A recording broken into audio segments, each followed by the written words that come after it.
ఆరాధనకు కూడి వచ్చిన పరిశుద్ధులైన మీ అందరికీ నా నిండు మనసుతో నా హృదయపూర్వకమైన వందనాలండి. అందరికీ వందనాలు, దేవునికి స్తోత్రాలు. ప్రభువు మీకు తోడై ఉండి మిమ్మల్ని అందరినీ ఆశీర్వదించునుగాక. హల్లెలూయా. చదువుదామా? యోహాను సువార్త 14వ అధ్యాయం 3వ వాక్యాన్ని చదువుతారు. ఒక్కరు చదవండి. నేను వెళ్ళి మీకు స్థలము సిద్ధపరచిన ఎడల నేను ఉండు స్థలములో మీరును ఉండులాగున మరలా వచ్చి నా యొద్ద ఉండుటకు మిమ్ములను తీసుకొని పోవుదును. హల్లెలూయా. ఈరోజు నేను మీతో చెప్పాలి అనుకున్న నా దేవుని సందేశం ఏంటంటే తీసుకొని పోవుదును. ఏంటి మళ్ళీ చెప్పండి. ఇప్పుడు తలెత్తి నేను క్లుప్త వివరణ ఇస్తాను. అంటే నేను ప్రభు రాకడను గురించి చెప్పట్లేదు, కానీ ఆ మాటలో ఉన్న ఒక్క మాట నేను మీతో చెప్పాలి అనుకున్నాను. ఆ మాటను నేను మీకు వివరిస్తాను. యేసుక్రీస్తు యేసయ్య ఎదుట నిలబడిన ఆ శిష్యులతో ఒక మాట అంటున్నారు. చూడండి, మీ హృదయమును కలవర పడనివ్వవద్దు. మీ హృదయం అలజడి చేత నింపబడవద్దు. మీ హృదయములో వేదనను పెట్టుకొని మీ హృదయము చంచలముగా లేక చెదిరిపోయిన స్థితిలోనికి మీరు తీసుకొని వెళ్ళవలసిన అవసరం లేదు. ఎందుకంటే మీరు నా సన్నిధిలో ఉండునట్లు, మీరు నా యొద్ద నివసించున్నట్లు, నేను మీతో, మీరు నాతో, మన ఇద్దరము కలిసి బ్రతుకున్నట్లుగా నేను మిమ్ములను తీసుకొని వెళ్ళబోతూ ఉన్నాను అని శిష్యులతో చెప్పాడు. ఈ ఆరాధనలో నేను కూడా మీతో చెప్పాలి అనుకున్న నా దేవుని సందేశం ఏంటంటే, ఒకవేళ శిష్యులు కలవరపడినట్లుగా, శిష్యులు కలతలు చెందినట్లుగా, శిష్యులు ఆందోళన పడినట్లుగా, ఒకవేళ శిష్యులు అధైర్యపరచబడినట్లుగా, ఒకవేళ ఈ క్షణం వరకు మీరు అలజడి చెందుతూ ఆవేదన మీ గుండెలలో నిలుపుకొని ఒకవేళ మీరు కన్నీరు కారుస్తున్నారో నాకు తెలియదండి. మీ హృదయ వేదన నా ప్రభు చూచాడు గనుకనే, మీ హృదయములో ఉన్న బాధను నా దేవుడు గమనించాడు గనుకనే ఈ ఆరాధనలో మీ అందరితో నా ప్రభు చెప్తున్న మాట ఏంటంటే, ఇక మీదట మీరు కలవరపడకుండా, ఇక మీదట మీరు కలతలు చెందకుండా, వాటిలో నుంచి నేను మిమ్మల్ని విడిపించి నా యొద్ద మీరు ప్రశాంతముగా ఉన్నట్లుగా, మీరు నా యొద్ద ఆనందకరంగా జీవించినట్లుగా నేను మిమ్మల్ని అందరినీ నా సన్నిధిలోనికి తీసుకొని వెళ్ళబోతూ ఉన్నాను. మిమ్మల్ని అందరినీ నా సన్నిధిలో నేను నిలబెట్టబోతూ ఉన్నాను. నా సన్నిధిలో ఉన్న ప్రతి దీవెన నేను మీ చేతులకు అప్పగించబోతూ ఉన్నాను. ఈ ఆరాధనలో పాలు పొందిన ఒక్కొక్కరిని నా దేవుడు నిమ్మలమైన చోటికి తీసుకొని వెళ్ళబోతూ ఉన్నారు. ప్రశాంతత దొరికే చోటికి తీసుకొని వెళ్ళబోతూ ఉన్నారు. నీవు ఆనందాన్ని చూచే చోటికి నా ప్రభు తీసుకొని వెళ్ళబోతూ ఉన్నారు. ఆ చోట నిన్ను నిలిపి నీ హృదయ వేదనంతటి నా ప్రభు తీసివేయునుగాక. చెప్పండి గట్టిగా. ఆయన ఇప్పుడు ఎక్కడ తీసుకొని వెళ్తాడు మనలందరినీ? అసలు ఎందుకు తీసుకొని వెళ్తాను అంటున్నారంటే, మన కలవరాన్ని ఆయన చూచాడు, మన హృదయంలో ఉన్న వేదనను ఆయన చూచాడు. చూచిన దేవాతి దేవుడు అంటారు, ఇవన్నీ నీ మనసులో ఉండకుండా నీకు ఎక్కడ ప్రశాంతత దొరుకుతుందో, నువ్వు ఎక్కడ నిమ్మలంగా ఉండగలుగుతావో, నువ్వు ఎక్కడ ఆనందకరంగా ఆశీర్వాదకరంగా నువ్వు నిలబడి నన్ను స్తుతిస్తావో ఆ చోటకి నేను నిన్ను వాళ్ళని కాదులేండి. నేను అంటానండి, హృదయంలో కలవరం లేని వారు ఎవరన్నా ఉన్నారా? బిట్టన్నట్టు ఏదో ఒకటి చెప్పండి, గట్టిగా చెప్పండి. నాకు హృదయంలో కలవరం లేదండి, నేను నిమ్మలముగా నెమ్మదిగా ప్రశాంతకరంగా నా ఇంట్లో నేను బ్రతుకుతున్నాను అన్న వ్యక్తులు ఎవరన్నా ఉన్నారా? లేరు. అంటే ఏదో ఒక కలవరం. నేను అంటానండి, కలవరము తీసి వేయగలిగిన చోటు ఎక్కడా? గట్టిగా చెప్పండి. యేసయ్య ఎక్కడ ఉంటాడో అక్కడ ఏముండదు? కలవరం ఉండదు. యేసయ్య ఎక్కడ ఉంటాడో అక్కడ అలజడి ఉండదు. అందుకే లేఖనంలో కూడా ఒక మాట రాయబడింది, మీరు చదవద్దులే, నన్ను చూడండి, నేను చెప్తాను. యేసుక్రీస్తు శరీరధారిగా సంచరిస్తున్న రోజుల్లో శిశువులేమో సముద్రంలో ఉన్నారు, యేసయ్యేమో తండ్రితో సహవాసం చేస్తున్నారు. యేసయ్య ఎక్కడ ఉన్నారు? ప్రార్థనలో ఉన్నారు. ఇప్పుడు ఈ శిశువులు ఏం చేస్తున్నారు? రాత్రి సమయంలో సముద్రంలో ప్రయాణాన్ని కొనసాగిస్తున్నారు. కొంచెం దూరం వెళ్ళలోపండి ఈ నావ ఏమైంది? అలజడి. ఈ నావ ఏమైంది? కలవరాల మధ్యలో నిలిచిపోయింది. ఈ నావ ఏమైంది? గాలులతో అలలతో కొట్టబడుతూ ప్రశాంతత లేకుండా నావ చల్లా చెదురైపోతుంది. నేను అంటానండి, నావలో ఉన్న వ్యక్తులందరూ ఏమవుతున్నారు? ఆందోళన చెందుతున్నారు. అయ్యో, ఇక మరొక రోజు మనము చూడలేము, మనం గమ్యం చేరలేము, మనం ఇంతే అని వారు ప్రాణాలను వదిలేసుకునే స్థితిలోకి వచ్చేసారండి. ఇక మనం బ్రతకంలే అని ఆ స్థితిలో నేనంటానండి, ఎందుకని కొట్టబడింది? ఎందుకని నెట్టబడింది? ఎందుకని కలవరాలతో నింపబడింది? ఎందుకని అలజడి చేత నింపబడింది? ఎందుకని ఆ నావలో ప్రశాంతత లేకుండా నిలిచిపోయిందంటే, నావలో ఎవరు లేరు? ప్రశాంతతను ఇవ్వగలిగిన దేవుడు లేడు. నావలో ఎవరు లేరు? కలవరాలను తీసివేయగలిగిన దేవుడు లేడు. నావలో ఎవరు లేరు? ధైర్యం ఇవ్వగలిగిన దేవుడు నావలో లేడు. అందుకే నావంత ఏమైంది? అలజడి. నావంత ఏమైంది? కలవరం. ఎప్పుడైతే యేసయ్య ఆ నావలో అడుగుపెట్టే లేఖనం అంటుంది, సముద్రం నిమ్మలమాయను. కొట్టండి గట్టిగా. ఏమైంది? ఏమైంది? సముద్రం మొత్తం ఏమైంది? నిమ్మలమైపోయింది. ఇప్పుడు నేనంటానండి, ఆ నావలో ఉన్న ఏ ఒక్కరిలో అలజడి ఉందా? ప్రశాంతంగా కూర్చున్నారు. నేనంటాను, ఎందుకని?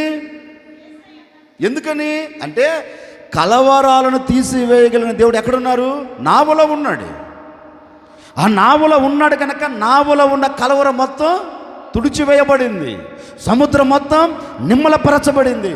ఇప్పుడు నావ ఎలాగుంది? ప్రశాంతంగా గమ్యం జరుగుతూ ఉంది. ప్రశాంతంగా గమ్యం జరుగుతూ ఉంది.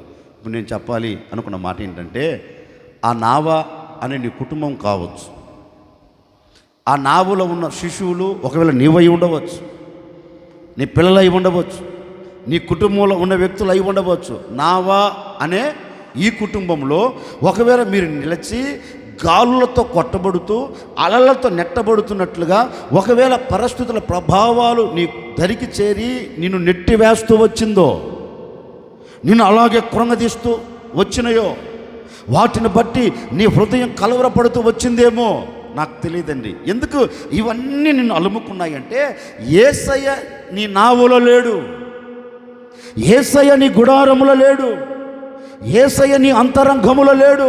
కనుకనే ఈ క్షణం వరకు ఏ అలజడులు మిమ్మల్ని అలుముకున్నాయి నాకు తెలియదండి. ఓ సేవకుడికి నిండు మనసుతో కోరుకొని మనసారా మిమ్మల్ని ఆశీర్వదిస్తున్నాను, మనసారా నేను మిమ్మల్ని దీవిస్తున్నాను. ఏ కలవరాలతో నేటి వరకు మీరు కొట్టబడుతూ నెట్టబడుతూ ఇడవబడుతూ ఉన్నా, ఈ ఆరాధన నా ప్రభు చెప్పకుండా చెప్తున్నారు, ఆ కలవరాలను కొట్టి వేసేదానికే నేను నీ గుడారములు అడుగు పెట్టబోతూ ఉన్నాను, నేను నీ నావలు అడుగు పెట్టబోతూ ఉన్నాను, నేను నీ హృదయంలో అడుగు పెట్టబోతూ ఉన్నాను. ఈ ఆవరణంలో కూర్చున్న ఒక్కొక్కరి హృదయంలో నా దేవుడు అడుగు పెట్టబోతూ ఉన్నారు, అడుగు పెట్టబోతూ ఉన్నారు. ప్రతి కలవరం తొలగిపోతూ ఉంది. నీ కుటుంబ జీవితం నిమ్మలముగా నెమ్మది పొందుకొని నిలిచి ఉండబోతూ ఉన్నారు. అద్భుతమైన కార్యము జరిగించాలని నా ప్రభువు నీతో చెప్పకనే చెబుతూ ఉన్నారు.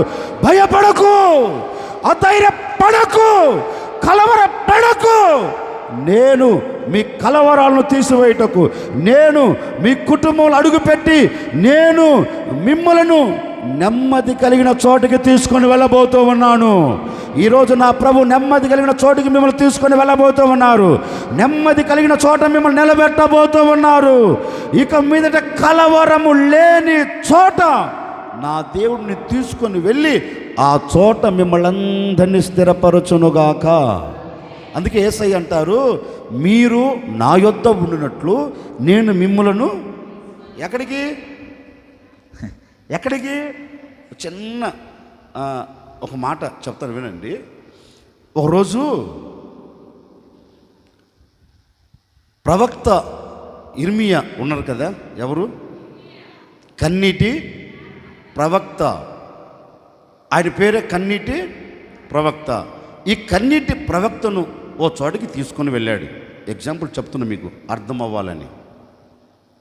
యేసయ్య ఇర్మియా దగ్గరికి వచ్చి ఇర్మియాతో అంటున్నారు, పదా మన ఇద్దరం ఒక చోటకి వెళ్దాం, నేను తీసుకొని వెళ్తాను అన్నాడు.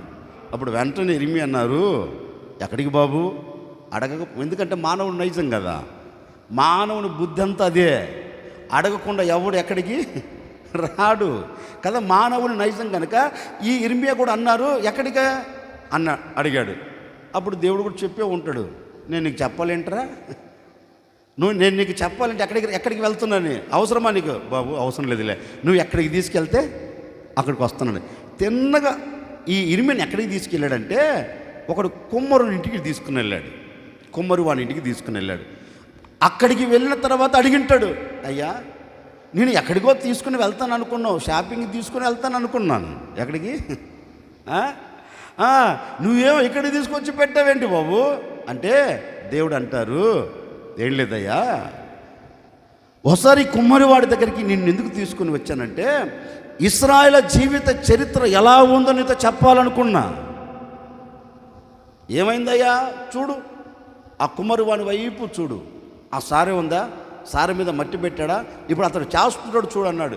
చూస్తా ఉన్నాడు. చూస్తుంటే అది ఏమో ఒక రూపంలోనికి వస్తుంది, పట్టుకొని ప్రక్కన పెట్టేలోపు ఏమవుతుంది, చేతుల్లోనే పగిలిపోతుంది. మరలా తీస్తున్నాడు, ముద్ద చేస్తుంటే మరలా సారె మీద పెడుతున్నాడు, మరలా తీస్తుంటే మరలా ఏమవుతుంది, మరలా పగిలిపోతుంది. మరలా దాన్ని పగిలిపోతుంది అని విడిచిపెట్టలా, తీశాడు, ముద్ద చేసి మరలా ఒక రూపాన్ని దాన్ని తీర్చిదిద్దాడు. ఈ ఇర్మియా అంటాడు, ఏంటయ్యా నాకేం అర్థం కావట్లేదంటే, అప్పుడు దేవుడు అంటాడు, చూడు, ఈ కొమ్మరివాడు తన చేతులలో తన రూపకల్పన చేసి తన మనసులో ఉన్న ఆ రూపాన్ని దానికి మట్టికి పోసి దాన్ని తీసి ప్రక్కన పెడుతూ ఉంటే చేతులు ఏమైంది, పగిలిపోయింది. కానీ ఆ కుమ్మరివాడు దాన్ని విడిచిపెట్టలేదయ్యా.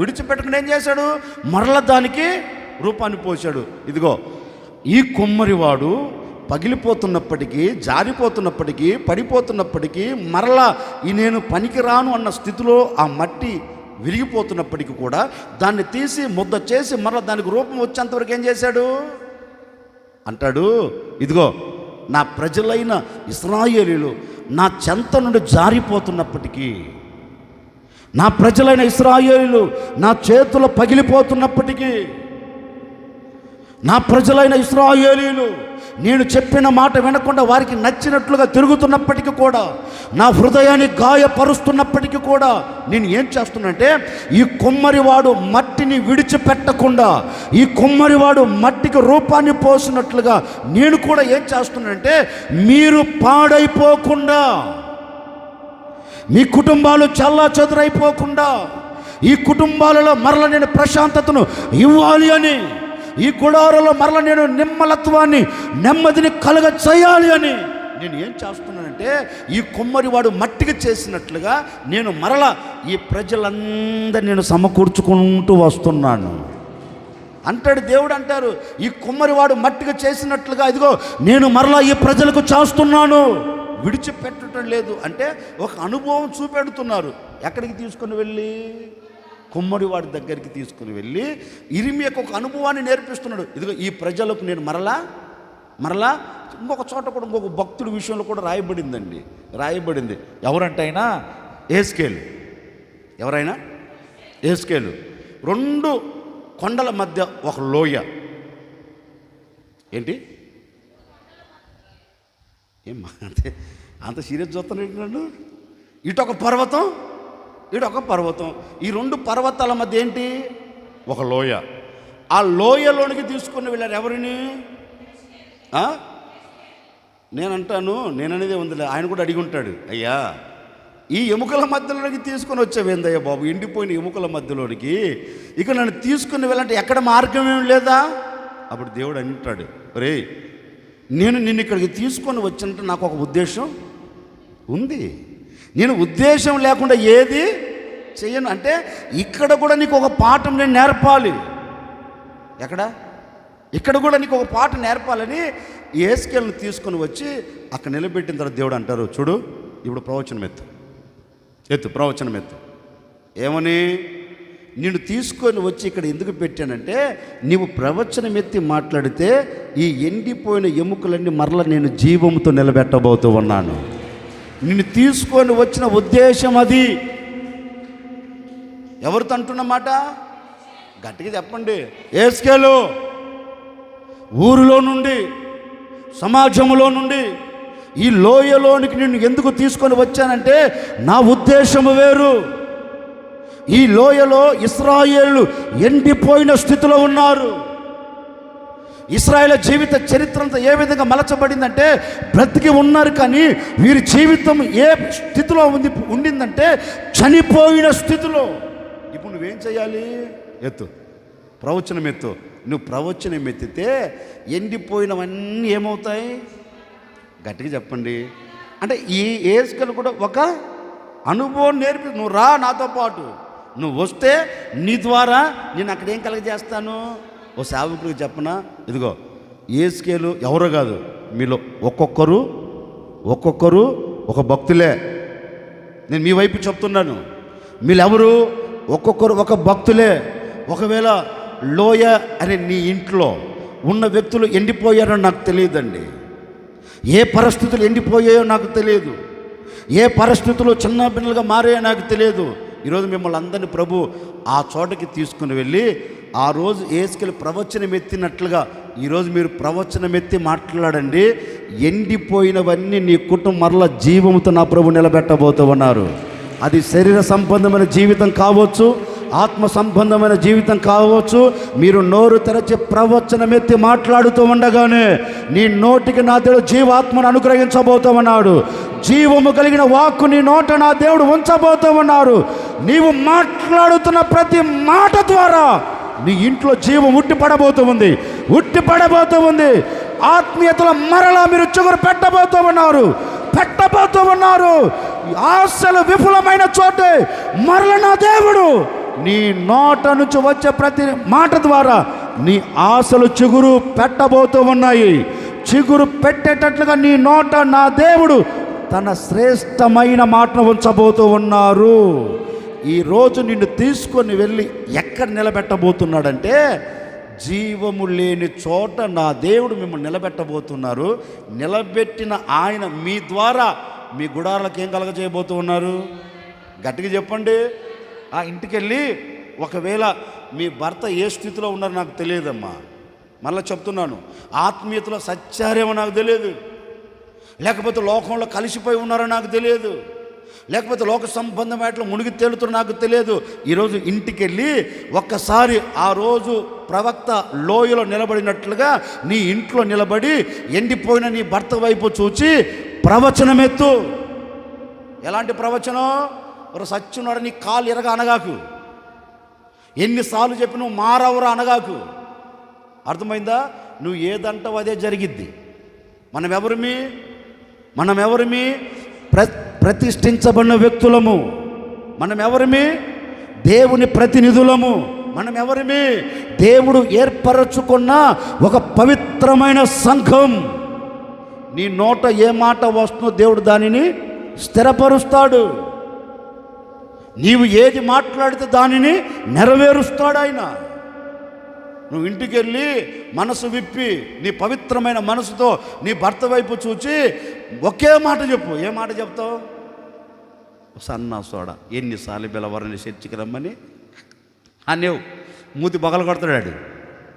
అమ్మ అట్ట కాదు. ప్రవచనం అంటే ఏ ప్రవచనం అంటే మనసారా మనసులో తలంచి, ప్రభువా నా భర్త మరల ఆత్మీయ స్థితిలో ఎదగాలి, అని నువ్వు మనసులో తలంచి నీ నోట ఆ మాట పలకగలిగితే, ఇదిగో సేవకులు చెప్తున్నాను, ఈ మాసంలోనే ఆ ప్రవచనాన్ని నువ్వు చూడబోతూ ఉన్నావు, ఆ నెరవేర్పు నువ్వు చూడబోతూ ఉన్నావు.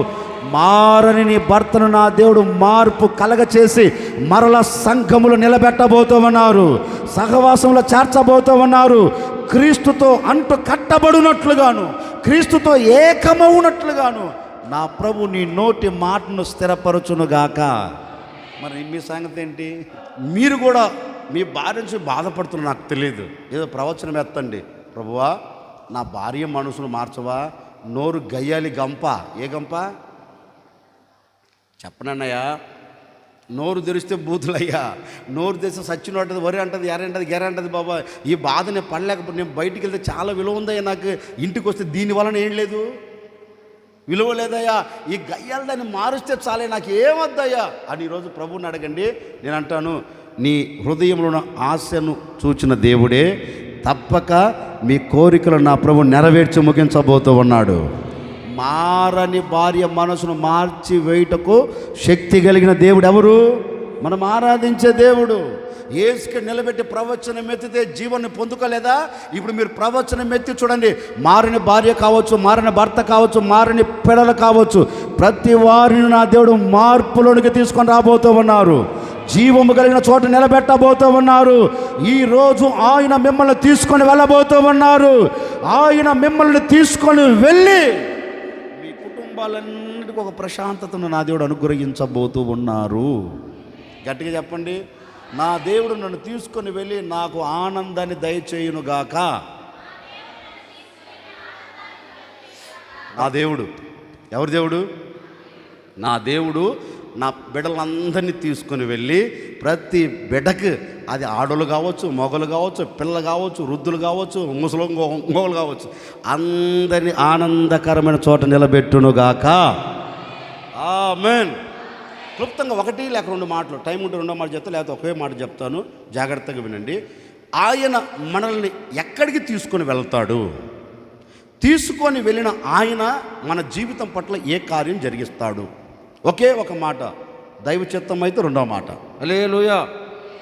గట్టిగా ఒకసారి రెండు చేతులు ఎత్తి చెప్పండి,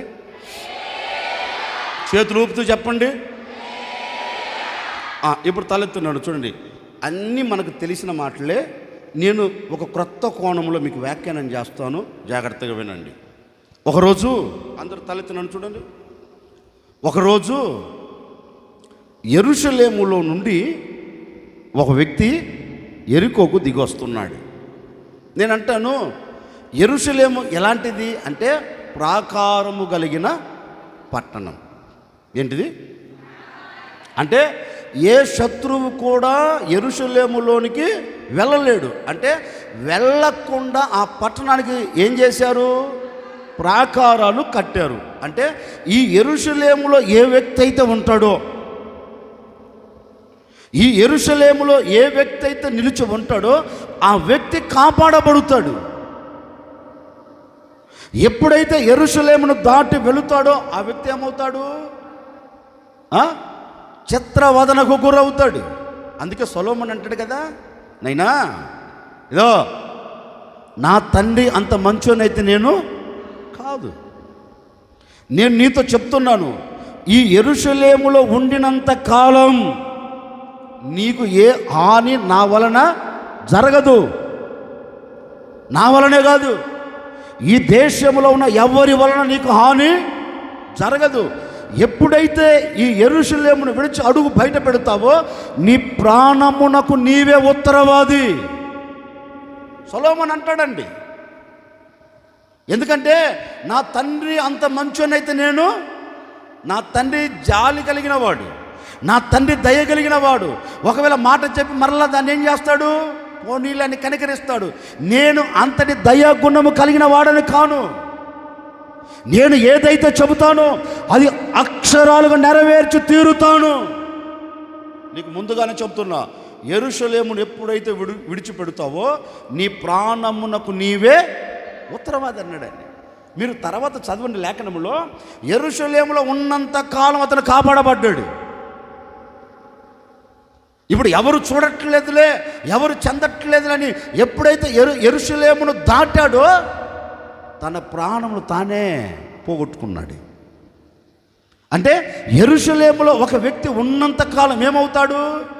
కాపాడబడుతాడు. ఎందుకంటే అది కాపాడే స్థలం, ఒక వ్యక్తి క్షేమకరంగా నిలిచి ఉండే స్థలం. యెరూషలేము అనే పట్టణము ఏంటంటే నిత్యము దేవుని కనుదృష్టి నిలిపే పట్టణం. రాత్రి మగళ్ళు ఆయన కొనకక నిద్రపోక కాపాడుతున్న ఆ పట్టణములో ఏ వ్యక్తి ఉంటాడో ఆ వ్యక్తి ఏమవుతాడు? కాపాడబడుతాడు. ఈ వ్యక్తి ఆ యెరూషలేమును విడిచి తిన్నగా ఎక్కడికి వస్తున్నాడు? యెరికోకు వస్తున్నాడు. మరి యెరికోలో ఏం చూసాడో నాకు తెలియదు. ఈ ఉన్నతమైన అనుభవాన్ని విడిచి, ఈ ఉన్నతమైన స్థలాన్ని విడిచి, ఈ ప్రాకారము కలిగిన పట్టణాన్ని విడిచి, మరి ఈ ప్రాకారాల మీద పాడుగా వినపడుతున్నవి ఇతనికి కనపడ్డాయో, లేకపోతే ఆ ప్రాంతంలో ఉన్న వ్యక్తులు ఇతని మనసును మార్చారో, ఏం జరిగిందో తెలియదు.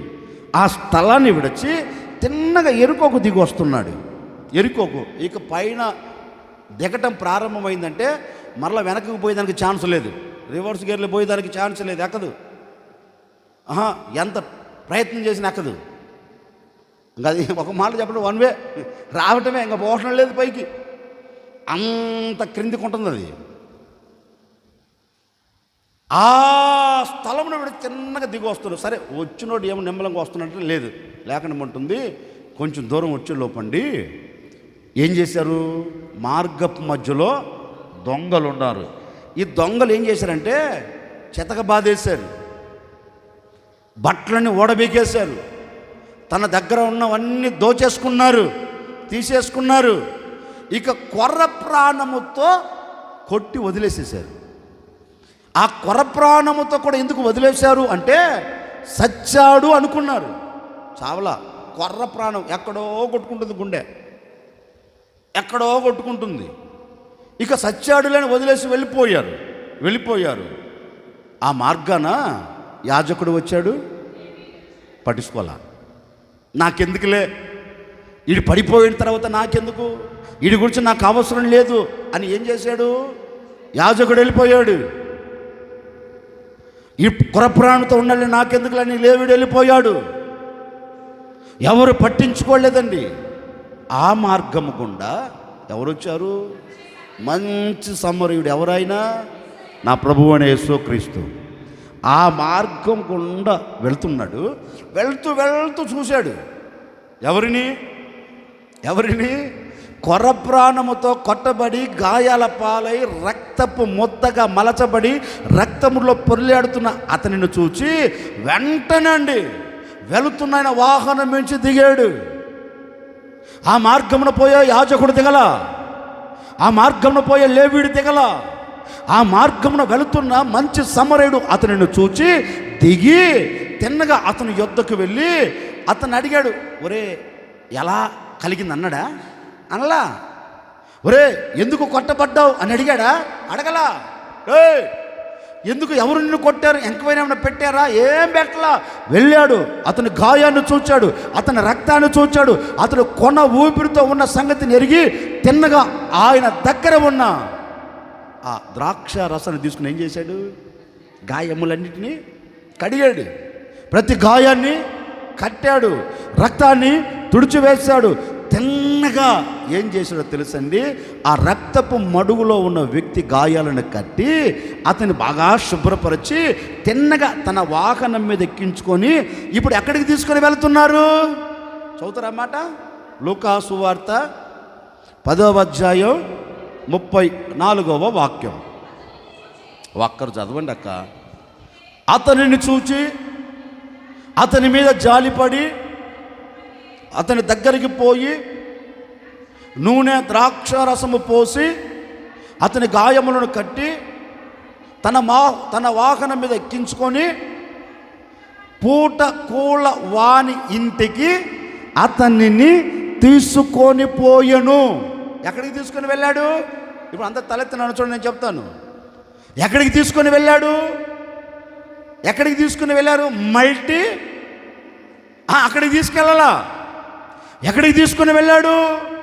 రక్తపు మడుగులో ఉన్న వాడి రక్తాన్ని తుడిచాడు. గాయాల మధ్య గాయపరచబడిన వాడి గాయములను కట్టాడు. వాడి పడిపోయిన స్థితిలో నుంచి లేచి నిలబడలేని స్థితిలో అతడు ఉంటే ఆయన హక్కున చేర్చుకున్నాడు. ఆయన కౌగిలిలో ఎత్తుకున్న దేవుడు తిన్నగా ఆయన వాహనం మీద ఎక్కించుకొని ఇప్పుడు ఎక్కడికి తీసుకుని వెళ్తున్నాడంటే, అతనికి ఎక్కడ క్షేమము కలుగుతుందో, అతనికి ఎక్కడ ప్రశాంతత దొరుకుతుందో, అతను ఎక్కడ నెమ్మదిగా బ్రతకగలుగుతాడో ఆ పూట కూళ్ళ వాణి ఇంటికి తిన్నగా తీసుకుని వెళ్ళాడు. ఇది అట్లాగే పెట్టండి. ఇప్పుడు యెహెజ్కేలు గ్రంథంలోనికి వద్దాం. యెహెజ్కేలు గ్రంథంలో ఒక చక్కని మాట రాయబడింది. ఏమని రాయబడిందంటే, ఒక వ్యక్తితో దేవాది దేవుడు మీరు నన్ను చూడండి, నేను చదవద్దని చెప్పాను కదా, నన్ను చూడమని చెప్పాను. ఒక వ్యక్తితో ఒక మాట అంటున్నాడు, చూడు, నీ జనన విధము చూడగా నీ నాభి సూత్రము కత్తిరించబడలా. అంటే తల్లికి నీకు మధ్యలో ఉన్న ఆ పేగు కత్తిరించబడలా. అంతడు తాగాడా? మరలంటాడు, నీవు రక్తపు మడుగులో ఉన్నప్పుడు ఎవ్వడు నిన్ను శుభ్రపరచలా, నీకు ఎవ్వడు ఉప్పు రాయలా. ఈ రోజులు లేదులే, ఆ రోజులలో ఒక బిడ్డ జన్మించినప్పుడు వెంటనే ఏం చేశారు? ఆ బిడ్డకి ఉప్పు తెలుసా? ఎందుకు? ఆ బిడ్డకు పట్టిన నీసు కంపు పోయేదానికి. ఇప్పుడు కాదులే, నాకు తెలిసి ఒక 25-30 సంవత్సరాల కిందట అనుకుంటా పాత రోజుల్లో చేసేవాళ్ళు ఇవన్నీ. బైబిల్లో రాయబడిన ప్రతి పాత రోజు జరిగాయి. ఇప్పుడు కాదులే, ఇప్పుడు అంతా ఏమొచ్చాయి? లిక్విడ్లు వచ్చాయి కొట్టి మొత్తం క్లీన్ చేస్తున్నారు పిల్లల్ని. ఆ రోజులు అవి కాదు. ఆ బిడ్డకు పట్టిన ఆ రక్తాన్ని దేనితో శుభ్రపరిచేవారు? ఉప్పు నీటితో. దేవుడు అంటారు, ఇదిగో నీవు నీ జనన విధము నేను చూడగా నీకు బొడ్డు కత్తరించలేదు, తల్లి పేగును కత్తరించలేదు, నిన్ను ఎవడు శుభ్రపరచలేదు. నీ బ్రతుకు ఎలా ఉందంటే రక్తపు మడుగు. ఆ రక్తపు మడుగులో చూచిన ప్రతివాడు అసహించుకున్నాడు. ఎవడు నీ చెంతకు చారలేదు. నీ బ్రతుకంతా ఎలా ఉందంటే విడిచివేయబడిన స్థితిలో ఉండిపోయింది. ఎవడు నీ దగ్గరికి చేరలా, ఎవడు నిన్ను హక్కున. ఎందుకు అంత సీరియస్ చూస్తున్నావు? చదవండి. యెహెజ్కేలు కింద 16వ అధ్యాయం 4వ వాక్యం. కంగారు పడకుండా నిమ్మలంగా చదవండి. ఎవరు మీరు తరిమేవాడు లేరు, ప్రశాంతంగా జరుగుతుంది. నీ జనన విధము చూడగా కత్తరించబడలేదు, శుభ్రమౌటకు నీళ్ళతో కడగబడలేదు, ఉప్పు రాయకపోయిరి,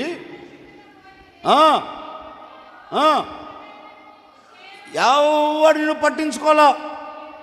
ఆగు మీరందరూ తలెత్తిన ఆయమ్మ చదువుతూ మీరు తలెత్తిన చూడండి. అంటే ఇక్కడ రాయబడిన ఏవి కూడా ఆయమ్మ విషయంలో జరగల. ఎవడు పట్టించుకోవాలని వదిలేశారు. నేనంటానండి, ఇప్పుడు ఈ లూకా సువార్తలో కొట్టబడిన వాడిని కూడా ఎవడన్నా పట్టించుకున్నాడా? మాట్లాడండి. ఈ 16వ అధ్యాయంలో ఈ అమ్మని ఎవడన్నా పట్టించుకుంటే దేవుడు అంటారు, ఎవడు నిన్ను పట్టించుకోలేదు, ఎవడు నిన్ను శుభ్రపరచలేదు, ఎవడు నిన్ను నీళ్ళతో కడగలేదు. అందరూ చూచి నీ మీద ఎవరు జాలి పడకుండా అందరు నిన్ను విడిచిపెట్టి వెళ్ళిపోయారు. ఇట్లాగ ఉండండి. ఇప్పుడు ఏబు గ్రంథం మీరు చదవద్దు, మీరు రావద్దులే, నేను చెప్తాను. ఏబుకు ఏమీ లేనప్పుడు ఎవడన్నా ప్రక్కన నిలబడ్డా? ఏబు జీవితం కూడా ఇదే. అన్నీ ఉన్నప్పుడు భుజాల మీద చెయ్యి వేసిన వారు ఉన్నారు, అన్నీ ఉన్నప్పుడు పలకరించేవాడు ఉన్నాడు, అన్నీ ఉన్నప్పుడు ఏవో నీకు ఏ ఆపద కలిగిన నేను ఉన్నాను చెప్పిన వ్యక్తులు ఉన్నారు. అన్నీ కోల్పోయిన తర్వాత ఒక్కడన ప్రక్క నిలబడ్డా? చెప్పరేంటండి? అన్నీ ఉంటే అందరు మనోళ్ళే, మనకు అన్నీ ఉంటే అందరు మనోళ్ళే. ఏమి లేకపోతే ఎవడు మనోడు కాదు. ఎవడు మనోడు కాదు, అన్నీ ఉంటేనే మనోళ్ళు. ఏం లేకపోతే నీకు నాకు ఏబు జీవితం అలాగ అయిపోయింది. అన్నీ ఉన్నప్పుడు అందరూ ఉన్నారు, ఇప్పుడు ఏమి లేనప్పుడు కూడా ప్రాణానికి ప్రాణంగా ప్రేమించిన స్నేహితులు కూడా ఏబును విడిచిపెట్టారు. సరే, ఏబును స్నేహితులు విడిచిపెట్టంటే ఒక మాట అనుకుందాం, కట్టుకున్న భార్యే విడిచిపెట్టేసింది. సదాకాలం అంతవరకు నీతో అడుగులు వేస్తాను, నిలిచి ఉంటాను, మరణము తప్ప నిన్ను నన్ను వేరు చేయదన్న భార్యే బాధలు కలిగినప్పుడు, ఇబ్బందులు కలిగినప్పుడు, అన్ని కోల్పోయినప్పుడు నీకు నాకు సంబంధం లేదని దూరం అయిపోయింది. నేనంటానండి, భార్య అనేది భర్తకి ఎలా ఉండాలి? కష్టాల మధ్యలో తోడు ఉండాలి. భార్య అనేది ఎలా ఉండాలి? బాధల మధ్య భర్తను ఓదార్చిన స్థితిలో నిలబడాలి. అలాంటి భార్యలు ఎక్కడున్నారులే? బాధించే భార్య తప్ప బాధను అర్థం చేసుకునే భార్య ఎవరైనా ఉన్నారు? ఇక్కడ ఉన్నారా? ఎక్కడ? ఎందుకులే, ఇది ఇక్కడ ఉన్నారా? మాట్లాడండి. మా అన్నలను అడగాలి, విప్పుతారు పుస్తకాల కట్ట, బాధల కట్ట మిమ్మల్ని గూర్చి. ఏమ్మా, పైకి వాళ్ళ ఆనందకరంగా ఉన్నారు, కానీ మీరు పెట్టే బాధలు పడలేక మీరు పెట్టే నిజం పైకి పావు నవ్వుతూ కనపడుతున్నారు మా అన్నలు. నేనంటాను, బాధించే భార్యగా ఉండకూడదు, బాధను పంచుకునే భార్యగా ఉండాలి. ఏబు భార్య ఉన్నట్లుగా మీరు ఉండకూడదు. ఎలా ఉండాలి? ఎలా ఉండాలి? భర్తను అర్థం చేసుకోగలిగిన భార్యగా ఉండాలి మీరు. భార్య అర్థం చేసుకోవలసిన భార్య ఇప్పుడు ఏబుడు ఏం చేస్తుంది? విడిచిపెట్టేసింది. విడిచిపెట్టిందా లేదా? ఇవన్నీ మనకు తెలుసు, మనం కూడా అదే కోపకు చెందిన వాళ్ళం కదా, అందుకే ఏం మాట్లాడట్లా. నా మాట ఏంటో తల్లి, ఓ తండ్రిగా, ఒక అన్నగా, ఓ తమ్ముడిగా, పెద్దోళ్ళు కావచ్చు, ఎవరైనా కావచ్చు, వాళ్ళందరికీ ఒక మాట నా 2 చేతుల దండం పెట్టి చెప్తున్నాను, భర్తలను అర్థం చేసుకున్న భార్య జీవితాలు, ఆ కుటుంబాలు ఆనందకరంగానే నిలిచి ఉంటాయి. ఎందుకని? ఒకరిని ఒకరు అర్థం చేసుకుంటే ఆ ఇంట్లో ఇబ్బందులు రావు. ఒకరిని ఒకరు అర్థం చేసుకుంటే ఆ ఇంట్లో గొడవలు రావు. ఒకరిని ఒకరు అర్థం చేసుకుంటే ఆ ఇంట్లో ఇక్కట్లు, ఇబ్బందులు, ఆటుపోట్లు, అబద్ధాలు కలగవు. ఎప్పుడైతే ఒకరిని ఒకరు అర్థం చేసుకోకుండా ఉంటారో ఆ ఇంట్లో నరకమే. నువ్వు ఎంత భక్తి అయినా చేయి, భార్య భర్త ఎప్పుడు అర్థం చేసుకొని ఒకరు ఉంటారో ఆ ఇంట్లో తిండి లేకపోయినా ప్రశాంతత ఉంటుందండి. ఏమి లేకపోయినా నిమ్మలత్తంగా బ్రతకగలుగుతారు. ఏముందని ఆ ఇంట్లో? అర్థం చేసుకునే మనసు ఉంది. ఎవరు లేరు. ఇప్పుడు ఈ అమ్మ జీవితంలో కూడా అదే. దేవుడు అంటారు, నిన్ను శుభ్రపరచలేదు, నిన్ను కడగలేదు, నిన్ను ఎవడు పట్టించుకో, అందరూ వదిలేశారు. అయినా నేనేం చేశాను తెలుసా? దేవుడు అంటారు, మీరు చదవద్దులు, ఇంటికి 6, 7వ వాక్యం వరకు చదవండి. ఇప్పుడు నేను 7వ వాక్యంలో సారాంశం నేను మీతో చెప్తున్నాను. దేవుడు అంటారు, ఇవన్నీ నీకు ఎవ్వడు చేయలా, ఈ విషయంలో ఎవరిని పట్టించుకోవాలా, అందరు విడిచిపెట్టారు, అందరు దూరం అయిపోయారు కదా. అవునయ్యా, దూరం అయిపోయారు. అయినను వారందరూ నిన్ను విడిచిపెట్టినప్పుడు నేనేం చేయబోతున్నాను తెలుసా? ఇదిగో, నేను నిన్ను బ్రతకమని, నీవు జీవించమని నేను నీతో చెప్తున్నా. మా ఎవరు లేరని ఒంటరిగా కన్నీరు కార్చవలసిన అవసరం లేదు. మా ఎవరు లేరు, గాయపరచబడిన స్థితిలో నేను ఉన్నానని అధైర్యపరచబడవలసిన అవసరం లేదు. ఇదిగో నేను ఉన్నాను. మరలా చెబుతూ ఉన్నాను, ఏ రక్తపు మడుగులో నువ్వు పడిపోయావో, ఏ రక్తపు మడుగులో నువ్వు పడిపోయి కొర ప్రాణంతో కొట్టుమిట్లాడుతున్నావో, నేను నీతో చెప్తున్నా, అందరిని విడిచిపెట్టవచ్చు, అందరు నీకు దూరం కావచ్చు, నేను చెబుతూ ఉన్నాను, విను. నీవు మరలా బ్రతుకు, నీవు జీవించు. ఎందుకంటే నేను నిన్ను ఎక్కడికి తీసుకొని రాబోతున్నానంటే అభివృద్ధిలోనికి నేను నిన్ను తీసుకొని రాబోతూ ఉన్నాను. కట్టిన కొట్టు కట్టిన కొట్టు. దేవుడు ఆ ఎమ్మత అంటాడు, రక్తపు మడుగులో పడిపోయాను, గాయపరచబడ్డాను, ఇబ్బందులు కొలిమిలో కాల్చబడుతున్నాను అనే పరిస్థితుల మధ్యలో ఉన్నప్పటికీ కంగారు పడకు. ఎందుకంటే హక్కున చేర్చుకోగలిగిన దేవుడు నేను ఉన్నాను. నీకు ధైర్యం ఇవ్వగలిగిన దేవుడు నేను ఉన్నాను. నీ రక్తాన్ని శుభ్రపరచడానికి నేను ఉన్నాను. నీ గాయములు కట్టేదానికి నేను ఉన్నాను. నీ హృదయాన్ని కలవరాల మధ్య నుంచి తీసివేసేదానికి నేను ఉన్నాను. తీసివేయటమే కాదు, నేను ఏం చేయబోతున్నానంటే నిన్ను అభివృద్ధిలోనికి తీసుకొని రాబోతున్నానని ఆ అమ్మను అభివృద్ధిలోనికి తీసుకొని వచ్చాడంటే, ఇప్పుడు దీనికి ఈ లూకా సువార్తలు రాయబడిన ఈ సంభవానికి చాలా దగ్గర సంబంధం ఉందండి. ఇప్పుడు నేను చెప్పే మాట ఏంటంటే, కొట్టబడిన వాడు, గాయపరచబడిన వాడు, రక్తపు మడుగులో పొరలాడిన వాడిని విడిచిపెట్టకుండా దేవుడు ఏం చేశాడు ఏంటండి, గాయాలన్నీ కట్టాడు. కట్టి తిన్నగా తీసుకొని వచ్చి ఎవరికి అప్పగించాడు? ఎక్కడికి తీసుకొచ్చాడు? ఆయన అన్నాడు కదా, మీరు నా యొద్ద ఉండునట్లు నేను మిమ్ములను తీసుకొని పోదును. ఇప్పుడు ఎక్కడికి తీసుకొని వచ్చాడు అంటే, పూటకూలవాని ఇల్లు. పూటకూలవాని ఇల్లు అంటే ఏంటి? దేవుని సంఘం. ఏంటిది? గట్టిగా చెప్పండి. ఇప్పుడు ఈ దేవుని సంఘంలో పూటకూలవారు ఎవరు? ఒక దైవ సేవకుడు. ఇప్పుడు కొట్టబడిన వాడిని, గాయపరచబడిన వాడిని, కొన ఊపిరితో ఉన్న వారిని, ఇబ్బందుల కొలిమిలో కాల్చబడుతున్న వాడిని ఎక్కడికి తీసుకొని వచ్చాడు అంటే, పూటకూలవాని దగ్గరికి తీసుకొని వచ్చి పూటకూలవాని చేతులకు అప్పగిస్తున్నాడు. నేనంటానండి, ఆ యెరూషలేములో ఎంతమంది లేరు? ఎవడికన్నా అప్పగించాడా? ఎవడికి అప్పగించాలా? ఎవరికి అప్పగించాడంటే పూటకూలవాడు. పూటకూలవారు ఎవరంటే ఏర్పరచబడిన సేవకుడు. ఆస్తులను వెనకేసుకునేవాడు కాదు. ఎవరు? ఆ మాటలో అర్థం ఉంది. పూటకూళ్ళ అంటే ఏ పూటకు ఆ పూట ఏంటండి తినేవాడు. ఏ పూటకు ఆ పూట దేవుని మీద ఆధారపడేవాడు. దేవుడు తప్ప నాకు మరొక ప్రపంచం లేదు అని బ్రతికేవాడు. ఇప్పుడు అతని దగ్గరికి తీసుకొని వచ్చి అతని చేతులకు అప్పగిస్తున్నాడు. బాబు, నేను మార్గపు మధ్యలో వెళుతుంటే ఈ వ్యక్తిని నేను చూచాను. ఈ వ్యక్తి ఎలా ఉన్నాడు తెలుసా? గాయాల పాలై ఉన్నారు. ఈ వ్యక్తి ఎలా ఉన్నాడు తెలుసా? కొట్టబడిన స్థితిలో ఉన్నారు. అతనిని చూచి నేను దాటుకొని వెళ్ళలేక అతని గాయములన్నిటిని కట్టా. ఆ పూటకు మాత్రమే నేను కట్టా. గాయాలన్నీ నేను పూర్తిగా మానిపివేయలా. ఆ రక్తాన్ని మాత్రమే తుడిచా. రక్తము కారకుండా గాయాన్ని నేను ఏం చేశా? కట్టా. ఇప్పుడు నీ బాధ్యత ఏంటో తెలుసా? ఈ వ్యక్తిని నీ చేతులకు ఎందుకు అప్పగిస్తుందో తెలుసా? ఇదిగో, ఇతని గాయం ఏమవ్వాలి? మానిపోవాలి. ఈ వ్యక్తి ఎలా మారాలి? మరలా నిమ్మలముగా నెమ్మది పొందిన వ్యక్తిగా నిలబడాలి. ఆ కొట్టబడిన స్థితిని మరిచిపోవాలి. గాయాల పాలిన గాయాలు మాన్పబడాలి. అతని హృదయమును తగిలిన గాయం కావచ్చు, అతని శరీరమునకు తగిలిన గాయం కావచ్చు, ప్రతిదీ మాన్పబడి ఇదిగో ఈ ఆలయములో అతను ఎలా బ్రతకాలి? నెమ్మదిగా బ్రతకాలి అని ఈ పూటకూలవానికి ఇతన్ని అప్పగించి ఇప్పుడు అతనితో అంటున్నాడు, చూడు, నీకు ఇతన్ని పోషించాలంటే ఖర్చు అవుతుంది. ఎవరిని పోషించాలంటే? అందరు తలెత్తి నన్ను చూస్తే, మీరు బైబిల్ చూస్తే ఏం అర్థం కాదు. ఆ రాసినట్టు దాని వ్యాఖ్యానం మీకు తెలిసి రావదు. నేను చెప్తున్నా, వినండి. నేను చెప్తున్నా కదా, వినండి. ఆ పూటకూలవానితో చెప్తున్నారు, చూడు, ఇతని గాయం ఏమవ్వాలి?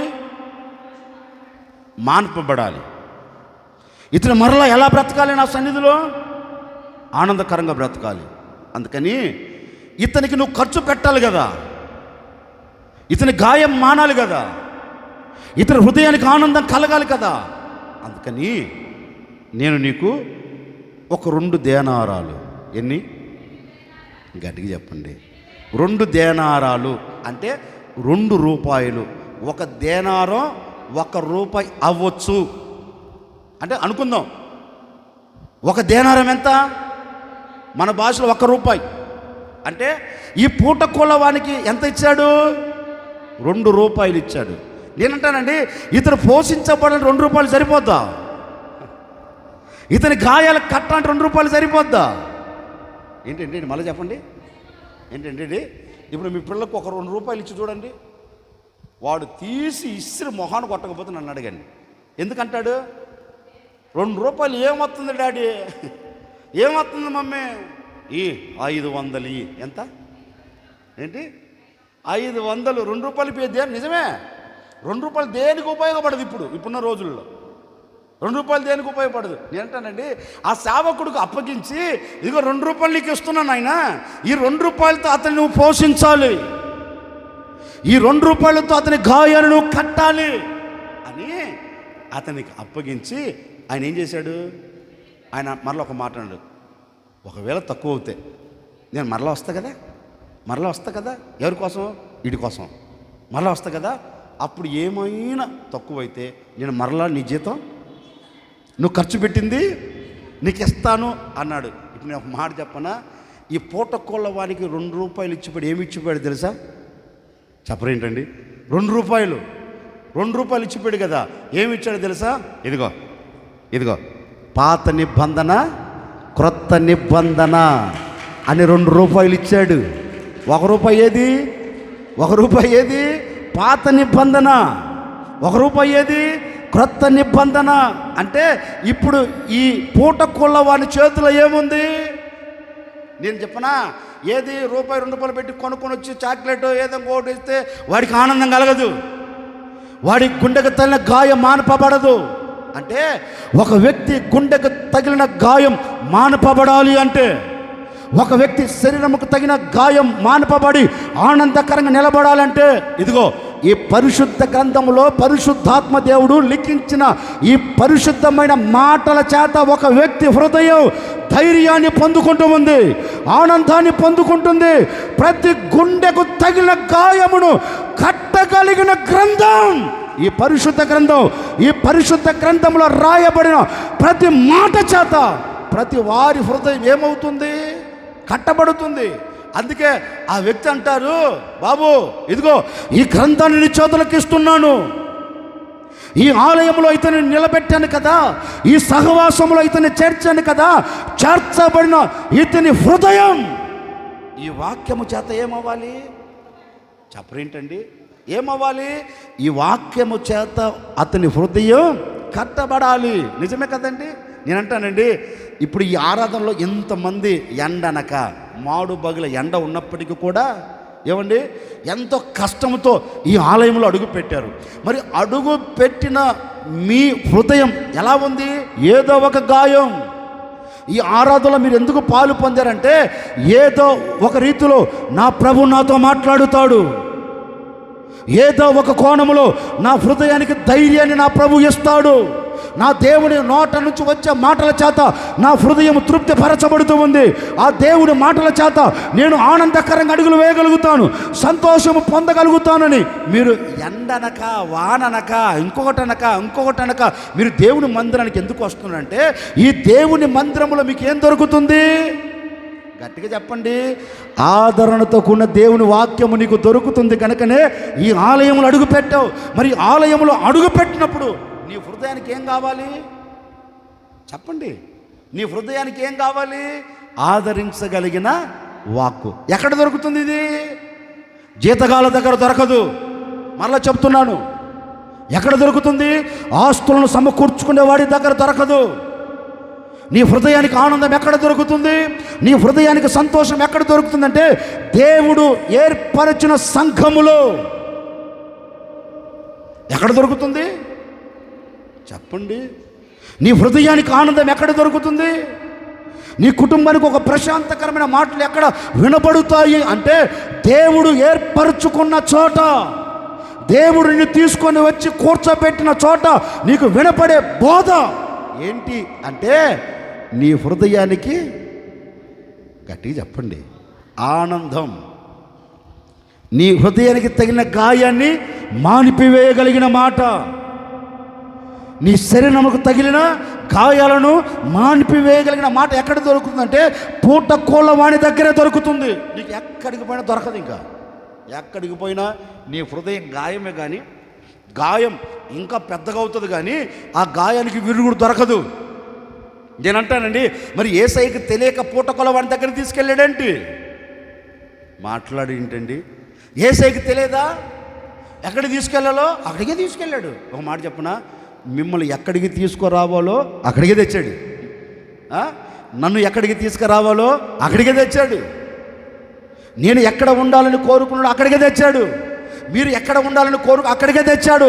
ఇప్పుడు తెచ్చిన మీతో నా ప్రభు చెప్తున్నారు, ఇదిగో మిమ్మల్ని అందరినీ నేను పూట కోళ్ళవాడి దగ్గరికి ఎందుకు తీసుకుని వచ్చానంటే, ఈ పూట కోళ్ళవాడు మిమ్మల్ని అందరినీ పరామర్శించబోతూ ఉన్నారు, మిమ్మల్ని అందరినీ పోషించబోతూ ఉన్నారు.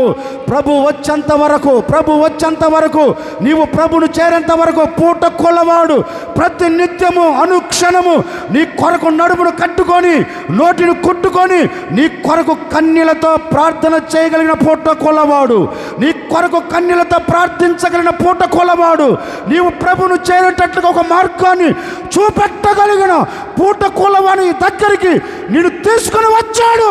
ఇప్పుడు ఈ పూట కోళ్ళవాడు ఏం చేస్తున్నాడంటే, నీవు ప్రభువును చేరునట్లు, ఈ లోకంలో కలిసిపోయేటట్లుగా కాదు, ఈ లోకంలో నిలిచిపోయేటట్లుగా కాదు, ఈ లోకాన్ని విడిచి నీవు ప్రభువును చేరినట్లుగా నీకు ఒక బోధన విడిపిస్తాడు. ఏ బోధ అది? ఏ బోధ? ఆరోగ్యకరమైన బోధ. నేనంటానండి, నీకు వినపడుతున్న బోధ ఏ బోధ? మాట్లాడండి. నీకు వినపడుతున్న బోధ ఏ బోధ? నీకు ఆరోగ్యం ఇవ్వగలిగిన బోధ. అందుకే మిమ్మల్ని అందరినీ ఓ మాట చెప్పనా, ఆ రోజు కొట్టబడిన వాడిని ఎవడికి అప్పగించాడు? ఆ పూటకులవాడు ఎవరు? ఇదిగో నేనే. ఇగో మిమ్మల్ని అందరినీ నా ప్రభు ప్రేమించి మిమ్మల్ని అందరినీ నా చేతులకు అప్పగించేశాడు. ఎవరి చేతులకి? ఇదిగో నా చేతులకి. ఎవరందరినీ మిమ్మల్ని అందరినీ అనేదానికంటే, గాయపరచిన మిమ్మల్ని అందరినీ, గాయాలు పాలైన మిమ్మల్ని అందరినీ ఇప్పుడు నా ప్రభు, ఒరే ఇదిగో నీ చేతులకు నేను అప్పగిస్తున్నాను, నువ్వు ఇక్కడ ఉన్నంత వరకు, ఎక్కడ ఉన్నంత వరకు, నువ్వు సుళ్ళూరుపేట ఉన్నంత వరకు వీరిని ఏం చెయ్యాలి అంటే, అనుక్షణము ప్రతి క్షణము వాక్యము చేత వీరి గాయాలను ఏం చేయాలి? నువ్వు ప్రతి గాయాన్ని కట్టాలి. ఆ కట్టే ఆ ఖర్చు ఇప్పుడు నీకు ఇచ్చా. ఏమిచ్చా? నాకు చెప్పరేంటండి? ఖర్చు నాకు ఇచ్చాడు. ఎన్ని రూపాయలు ఇచ్చాడు? పాత నిబంధన క్రొత్త నిబంధన నా చేతిలో పెట్టి, ఇదిగో ఈ మాటల చేత నా ప్రజలను ఏం చేయాలి నువ్వు? అందుకేనండి నేను ఎప్పుడు మిమ్మల్ని చెప్పించను, మిమ్మల్ని కాదు ఏ సంఘాన్ని కూడా చెప్పించను. ఎందుకంటే నేను ఒక పూట కొల్లవాడిని. ఈ పూట కొల్లవాడిని దగ్గరికి వచ్చిన మీరేమవ్వాలి? వచ్చేటప్పుడు ఏ గాయముతో వచ్చినా తిరిగి వెళ్ళేటప్పుడు ఎలా వెళ్ళాలంటే, మీ గాయము కట్టబడి తిరిగి వెళ్ళాలి. ఎలా వెళ్ళాలి? అందుకే నేను ఎప్పుడు మాట్లాడినా వాక్యానుసారంగా వాక్యంలో మాటను మీకు ఎత్తి చూపెడతాను. ఎలా మాట్లాడుతాను? మీకు ఆదరణ కలుగునట్లుగా, మీరు సరిచేయబడినట్లుగా, మీరు సరిదిద్దబడినట్లుగా, మీరు క్రీస్తు రాకడ కొరకు ఎత్తబడేటట్లుగా ఆ ఉపదేశాన్ని నేను మీకు బోధిస్తాక వేరొక ఉపదేశం బోధించను నేను ఎప్పుడు. ఎందుకంటే నేను ఎవరో నాకు తెలుసు. నేను ఎవరిని చెప్పరేంటండి? ఈ పూట కొల్లవాడుకున్న బాధ్యత ఏంటి అంటే, సంఘాన్ని నిత్యం ఏం చేయాలి? ఏంటండి వస్తున్నారు మర్యాదగా దశంభాగం తీసుకుని అనకూడదు పూట కొల్లవాడు. నిజం చెప్పేది. ఒకవేళ దశంభాగంలో చెప్పాడు అంటే పూట కొల్లవాడు కాదు. ఏం డౌట్ వచ్చేసినట్టుంది? నిజం చెప్తున్నాను. పూట కొల్లవాడు దశంభాగాల మీద ఆధారపడడు. పూట కొల్లవాడు కానుకల మీద ఆధారపడడు. ఇదిగో పూట కొల్లవాడు దేవుడిచ్చిన 2 దేనారాల మీద మాత్రమే ఆధారపడతాడు. ఆ పూట కొల్లవాడు మాత్రమే మీకు పరామర్శిస్తాడు. ఇక ఎవడంటాడు కాదు. అందుకే ఒక సేవకుడు చెప్తున్నాను, నేను ఒక పూట కొల్లవాడిని. ఏ పూటకు? ఇందాక మీకు మొదటే చెప్పే కదా, నాకు ఏది అవసరమో ఆ పూట నా దేవుడు చెప్పరేంటి? నాకు ఏది అవసరమో నేను పూట కొల్లవాడిని. ఈ పూట కొల్లవానికి మిమ్మల్ని అందరినీ నా దేవుడు నా చేతులకు అప్పగించాడు. ఎందుకు అప్పగించాడు తెలుసా? ప్రభు అంటాడు, అప్పగించదుగో నేను మరలా ఈ సంఘం కొరకు వస్తాను. అతను అంటున్నాడు, నేను మరలా తిరిగి వస్తాను. ఇదిగో నేను వచ్చేంత వరకు ఇతనిని నువ్వు జాగ్రత్తగా చూసుకోవాలి. ఎందుకంటే ఇతడు మరల నాతో ఉండాలి. ఇతడు మరల నాతో నివసించాలి, ఇతడు మరల నాతో అడుగులు వేయాలి. కనుక నీవు చేయవలసిన బాధ్యత ఏంటంటే, నేను వచ్చేంత వరకు ఇతను ఏం చేయాలి? నువ్వు కాపాడాలి, ఇతను పోషించాలి. అట్లాగనే అని వచ్చేంతవరకు ఏం చేశాడు? నేను అంటానండి, మిమ్మల్ని అందరినీ ఇదిగో ఈ పూటకొల్లవాడికి అప్పగించాడు కనుక ఈ పూటకొల్లవాడి బాధ్యత ఏంటంటే, ప్రభు వచ్చేంతవరకు నేను మిమ్మల్ని కాపాడుకోవాలి. ఎవరిని? గుండె చెదిరిన వారిని, ఎవరిని? అధైర్యపరచబడుతున్న వారిని, ఎవరిని? కృంగిపోయిన వారిని, ఎవరిని? కన్నీల మధ్య కాపురం చేస్తున్న వారిని, ఎవరిని? నిస్సాయ స్థితిలోకి దిగజార్చబడుతున్న వారిని ఏం చెయ్యాలంటే, అప్పగించిన ఈ సంఘాన్ని, నా ఎదుట నిలబెట్టిన ఈ సంఘాన్ని నేనేం చేయాలి? కాచుకోవాలి. ఏం చేయాలి? అందుకండి నేను మిమ్మల్ని ఎలా కాస్తున్నాను తెలుసా? ఏది? నిత్య రాత్రి సీసీ కెమెరాలు పెట్టి మిమ్మల్ని కాయట్లా. నేను కాసే కాపుదల ఏంటో తెలుసా? 1 ప్రార్థన, 2 ఈ దేవుని వాక్యం. ఈ దేవుని వాక్యం, ఈ ప్రార్థనే ఈనాటి వరకు మీరు త్రొట్టిల్లకుండా నా ప్రభు మిమ్మల్ని కాపాడుతూ వస్తూ ఉన్నాడు. ఎప్పటికే కాదు, ప్రభు వచ్చేంత వరకు నా ప్రభు మిమ్మల్ని కాపాడబోతూ ఉన్నారు. మీకు క్షేమమును కలగ చేయబోతూ ఉన్నాడు. తప్పక ఎలాంటి అవంతరాలు కలగకుండా, ఆటంకాలు కలగకుండా ఒక పరిశుద్ధమైన సంఘముగా నా దేవుడు మిమ్మల్ని నిలబెట్టబోతూ ఉన్నారు, స్థిరపరచబోతూ ఉన్నారు. ఆయన వచ్చేంత వరకు మీరు ఆయన చేరేంత వరకు ఇక మీదట మీ నోటి నుండి ఆనందాన్ని నిలబెట్టబోతూ ఉన్నాడు, సంతోషాన్ని నిలబెట్టబోతూ ఉన్నాడు, సమాధానం నిలబెట్టబోతూ ఉన్నారు. ఇక మీదట ఎక్కడ మీరు జారిపోకుండా నా ప్రభు అంతవరకు మిమ్మల్ని అందరినీ స్థిరపరచునుగాక. హల్లెలూయా. ఇప్పుడు ఎక్కడికి తీసుకొని వచ్చాడు మిమ్మల్ని అంటే, పూటకోళ్ళవాణి. అందుకే ద్వితీయోపదేశ కాండంలో మీరు చదవద్దు చూడండి, ద్వితీయోపదేశ కాండంలో ఒక మాట రాయబడింది. ఎవరిని గురించి అంటే, యాకోబుని గురించి ఒక మాట రాయబడింది. ఇదిగో అతడు ఎక్కడ ఉన్నాడట? అరణ్యంలో. ఆ అరణ్యం ఎలాంటిదంటే, భీకర గల ధ్వని. అరణ్యంలో, ఎడారిలో, భీకర గల ధ్వనిలో, చిమ్మ చీకట్లో అతడు నిలిచి ఉంటే దేవుడు అంటారు, ఇదిగో నేను అతనిని కనుగొని.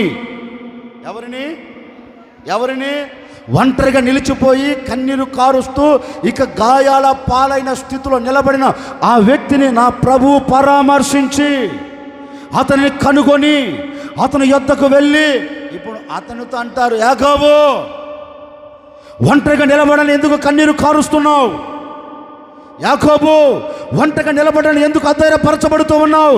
ఈ ఒంటరితనములో నేను నీతో కూడా నిలిచి, ఈ చెమ్మ చీకట్లో చిరుదీపముగా నేను నీకు వెలుతురుగా నిలిచి, ఇక మీదట నీ మనస్సుకు తగిలిన ప్రతి గాయాన్ని నేను కట్టబోతూ ఉన్నాను. కట్టిన నేను ఏం చేయబోతూ ఉన్నానంటే, నిన్ను విస్తరింప చేయబోతూ ఉన్నాను అని అతని దగ్గరికి దేవుడు వెళ్ళి అతన్ని పరామర్శించి అతన్ని ధైర్యపరిచి అతనిని విస్తరింప చేసినట్లుగా వాక్యం చెప్తుందండి. నిజమే కదా? మన దేవుడు ఎవరు? గట్టిగా చెప్పు. మన దేవుడు ఎవరు? వినపట్లేదు, నాకు గట్టిగా చెప్పాలి. ఏం ఆశ్చర్యపోతున్నారు? మన దేవుడు ఎవరు? మళ్ళీ ఒంటరిగా విడిచిపెట్టేవాడు కాదు. మన గుండెకు తగిలిన ప్రతి గాయాలను ఏం చేస్తాడు ఆయన? అందుకే ఆంధ్ర క్రైస్తవ, నేను ఎప్పుడో ఒక పాట పాడుతుంటాను. ఆనంద క్రైస్తవ పాటలు భలే పాట ఉందండి. గుండె చెదరిన వారిని బాగు చేయువాడని, వారి గాయములు కట్టుచున్నవా, వారి గాయములు కట్టుచున్నా. నిజమే కదా? ఏంటండి? గుండె చెదిరిన వాడిని ఏం చేస్తాడు ఆయన? చెప్పరేంటండి? మనలు కూడా పాట రాశారు. ఏం పాట? దేహమందు గాయమైతే కుదుటు పడును కదా, గుండె గాయం గురుతు పట్టిన. ఏంటంట? నేను అంటానండి, మన గుండెకు తగిలిన గాయాన్ని ఎవడైనా గుర్తుపడతాడా? ఒక సేవకుడు చెప్తున్నాను, ఆ రోజు వాడు వాడి శరీరానికి తగిలింది గాయం. నేను అంటానండి, ఒకవేళ నీ మనసుకు తగిలిందేమో గాయం, నీ హృదయానికి తగిలిందేమో గాయం, మీరేం కలవరపడవలసిన అక్కర్లేదు. ఇదో నా ప్రభు మీ గాయాలన్నిటిని చూచి, మీ గాయాలన్నింటిని కట్టి మిమ్మల్ని అందరిని ఎక్కడికి తీసుకుని వస్తున్నో తెలుసా? మీ గాయాలను సంపూర్తిగా మాన్పివేయగలిగిన సంఘములోనికి దేవుడు మిమ్మల్ని తీసుకొని వచ్చాడు. ఇక్కడి నుంచి వెళ్ళేటప్పుడు మీ హృదయము ఆనందకరంగా తిరిగి వెళ్ళబోతూ ఉంది. మీ హృదయం కట్టబడిన స్థితి తిరిగి వెళ్ళబోతూ ఉంది. నా ప్రభు ఆ దిశలో మిమ్మల్ని అందరినీ నడిపించునుగాక. హల్లెలూయా. ఇప్పుడు ఎక్కడికి తీసుకొచ్చాడు ఆయన? ఎందుకు తెచ్చాడు? మీరు నా యొద్ద ఉన్నట్లుగా నేను మిమ్మలను తీసుకొని పోదును అన్నాడు. ఎక్కడికి తీసుకొచ్చాడు అంటే పూటకోళ్ళ వాడి దగ్గర. ఎందుకు తెచ్చాడు అంటే నిన్ను పరామర్శించుటకు, నీ బాగోగులు చూసి నీ గాయాలన్నింటిని కట్టి ఆనందకరంగా నువ్వు బ్రతుకున్నట్లుగా ఈ సంఘంలోకి దేవుడు నిన్ను తీసుకుని వచ్చాడు. ఈ సంఘములో నుంచి ప్రభు యొద్దకు మాత్రమే నువ్వు చేరేదవుగాక. ఒకటి ఏంటి? ఎక్కడికి తీసుకొచ్చాడు? ఏంటి? పూటకొల్లవాని. రెండో మాట చదవండి, లూకా సువార్త. ఆ ఒక్క మాట చదువు ముగిస్తాను. 24వ అధ్యాయం 50వ వాక్యం.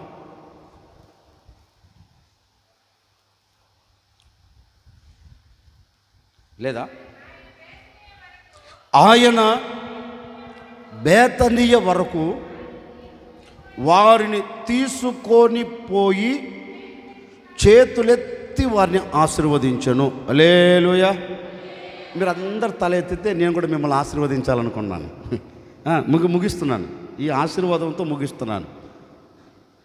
యేసుక్రీస్తు, మీరంతా తల ఎత్తన త్వరగా. యేసుక్రీస్తు సమాధి చేయబడి తిరిగి లేచి తండ్రి యొద్దకు వెళ్లకుండా ఈ భయపడుతున్న శిష్యుల మధ్యలో తిరిగి వెళుతున్న ఆ ముగింపు కాలంలో ఈ శిష్యులందరినీ ఎక్కడికి తీసుకుని వెళ్ళాడు? బేతనీయ వరకు తీసుకుని వెళ్ళాడు. ఇప్పుడు ఎక్కడికి తీసుకెళ్తాడు మనల్ని? ఏంటండి మీరు అంటారు బేతనీయ వరకు కాదు, నేను చెప్తానండి. బేతనీయ వరకు తీసుకుని వెళ్ళాడు. ఇప్పుడు నేను అంటానండి, వీరిని బేతనీయ వరకు ఎందుకు తీసుకుని వెళ్ళాడు? యెరూషలేములోకి తీసుకెళ్ళొచ్చు కదా. మాట్లాడండి. పక్కన బెత్లెహేము ఉంది, అక్కడ తీసుకెళ్ళొచ్చు కదా. ఈ బేతనీయ వరకు ఎందుకు తీసుకుని వెళ్ళారు అంటే, ఈ బేతనీయ అనే మాటకు అర్థం ఏంటంటే తగ్గింపు కలిగినది. ఏంటిది? గట్టిగా చెప్పండి. అంజూరపు పండ్లు గల చోటు అనే ఒక అర్థం. మరొక అర్థం ఏంటంటే తగ్గింపు కలిగినది. ఇప్పుడు తలెత్తి నన్ను చూడండి. వీరినందరినీ ఎక్కడికి తీసుకొని వెళ్ళాడు? ఏంటంటే గట్టిగా చెప్పండి. వీరందరిని ఎక్కడికి తీసుకుని వెళ్ళారు అంటే తగ్గింపు కలిగిన చోటకి. ఎక్కడికి? గర్వంగా ఉండే చోటకి తీసుకుని వెళ్ళాలా. గర్వం ఏం చేస్తుంది? గడ్డి మేపిస్తుంది, నాశనం కాదు. ఏం చేస్తుంది? గర్వించిన నెబుకద్నెజరు ఏం చేశాడు దేవుడు? నేనంటాను, ఇంతవరకు ఎవడు తినలే గడ్డి, ఆడే తిన్నాడు. జంతువులు తిన్నట్టు గడ్డి మేపించాడు దేవుడు. ఎప్పుడన్నా మీరు తిన్నారా? ఎందుకు తినలే? ఇప్పుడు అంతా గడ్డి జ్యూసే తాగుతున్నారు మనోళ్ళు. ఏ జ్యూసు? అట్లారేంటండి, అంత గడ్డి జ్యూసే ఆరోగ్య సూత్రం అంట. ఏ జ్యూసు? మాట్లాడేంటండి, చూడలేదు ఎప్పుడు మీరు? జ్యూస్ షాపులోకి వెళ్ళండి. ఇప్పుడు ఏ జ్యూస్ షాపుకి వెళ్ళినా ఖచ్చితంగా గడ్డి ఉంటారు. సరేలేండి, ఒక మాట చెప్తాను. వీరందరిని ఎక్కడికి తీసుకుని వెళ్ళాడు? తగ్గింపు కలిగిన చోటకి తీసుకుని వెళ్ళి ఇప్పుడు అక్కడ ఏం చేస్తున్నారు? గట్టిగా చెప్పండి. ఇప్పుడు మనల్ని ఎక్కడికి తీసుకుని వెళ్ళాలనుకున్నారు? చెప్పండి. కొందరు ఇప్పుడు అహంకారపు మత్తులో ఉన్నారు. ఏం కారం? గర్వం. గర్వం కంఠహారంగా ధరించుకున్నారు. దేనిని? నేనంటానండి, గర్వంగా ఉన్న ఏ వ్యక్తి దీవెనకరంగా నిలబడడు. నేనైనా ప్రపంచంలో ఎవడైనా గర్వంగా అడుగులు వేసిన వ్యక్తి ఆశీర్వాదకరంగా సమాజంలో నిలబడబోడు. మరి ఎవరు నిలబడుతారు అంటే వాక్యం అంటుంది తగ్గించుకున్న వ్యక్తి. అందుకే దేవుడు అంటారు, అరే బాబు మీరు ఎక్కడికంటే అక్కడికి వెళ్ళకూడదు.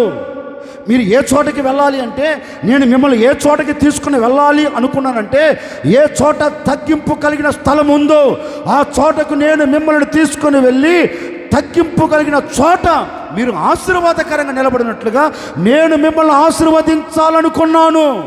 అందుకని నేను మిమ్మల్ని అందరిని ఎక్కడికి తీసుకొని వెళ్తున్నాను? ఓ సేవకుడు చెప్తున్నా వినండి.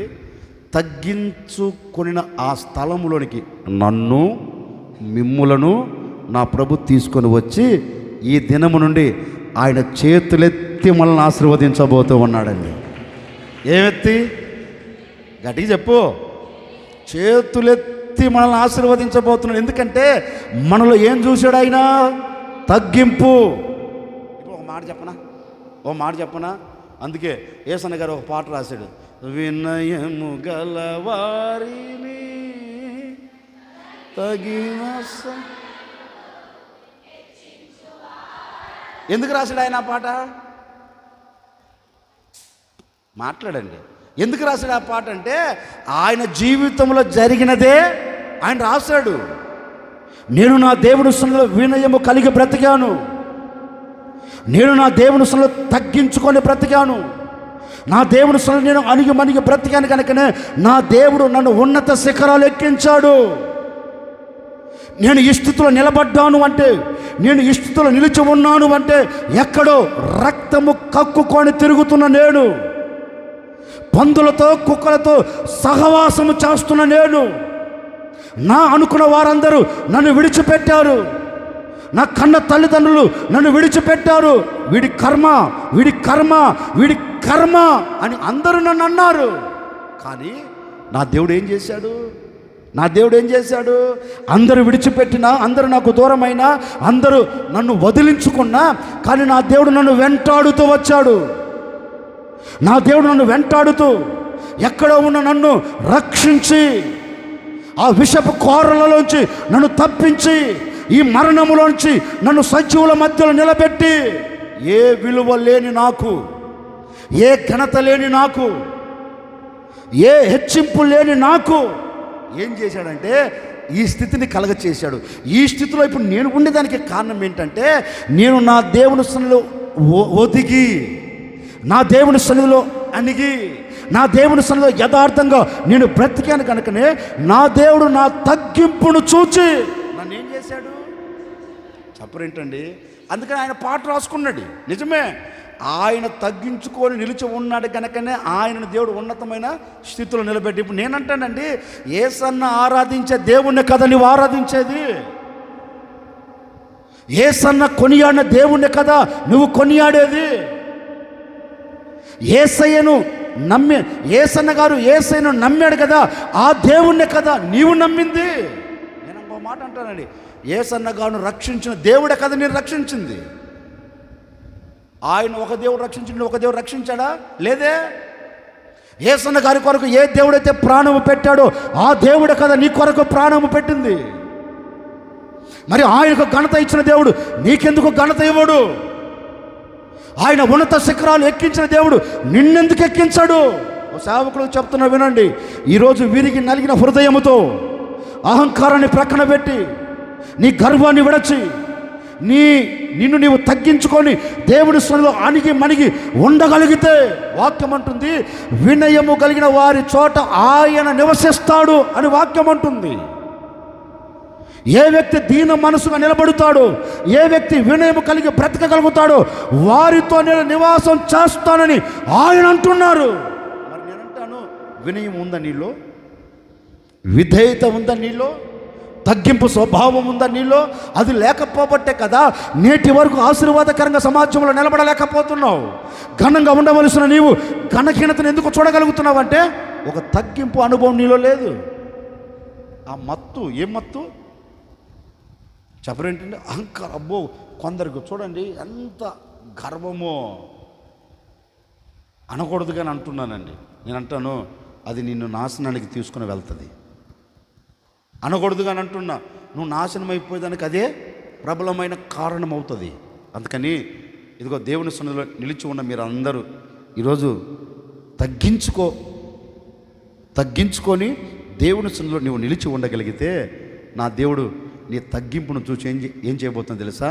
చేతులెత్తి, గట్టిగా చెప్పండి, చేతులెత్తి ఇప్పుడు ఆయన ఏం చేయబోతున్నాడంటే తగ్గించుకున్న మనలందరినీ చేతులెత్తి, ఒకవేళ నీకు తగ్గింపు లేదేమో ఇప్పుడు తగ్గింపు కలిగిన చోటికి మిమ్మల్ని అందరినీ చేర్చబోతూ ఉన్నాడు.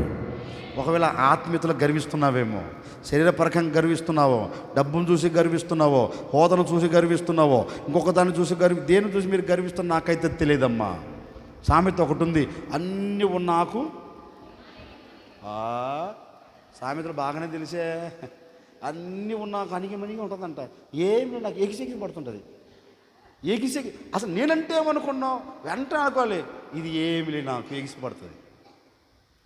కొందరు చూడండి, అసలు నేనంటే ఏమనుకున్నావు అన్నయ్య, ఏమనుకున్నావు మనిషివేగా, జంతువేం కాదు కదా. కొందరు ఏం బడాయి బచ్చ కూడు లేక, నిజమండి. కొందరు చూస్తే వీళ్ళని ఏమనాలో అర్థం కాదు. ఒరే బాబు, దేవుని సన్నిధిలోకి వచ్చేదానికి ఘనత కోసం కాదు మనం రావాల్సింది. నువ్వు దేవుని కంటే గొప్పవాడివేంటి? ఏంటండి, నువ్వు దేవుని కంటే గొప్పవాడేం కాదు. దేవుని సన్నిధికి మనం ఎందుకు రావంటే తగ్గించుకునే దానికి రావాలి. అందుకే యెషయా గ్రంథంలో ఒక మాట రాయబడి చదవండి, ఒక మాట చదవండి. యెషయా గ్రంథం 57:15 త్వరగా చదవండి. యెషయా గ్రంథం 57వ అధ్యాయం 15వ వాక్యం.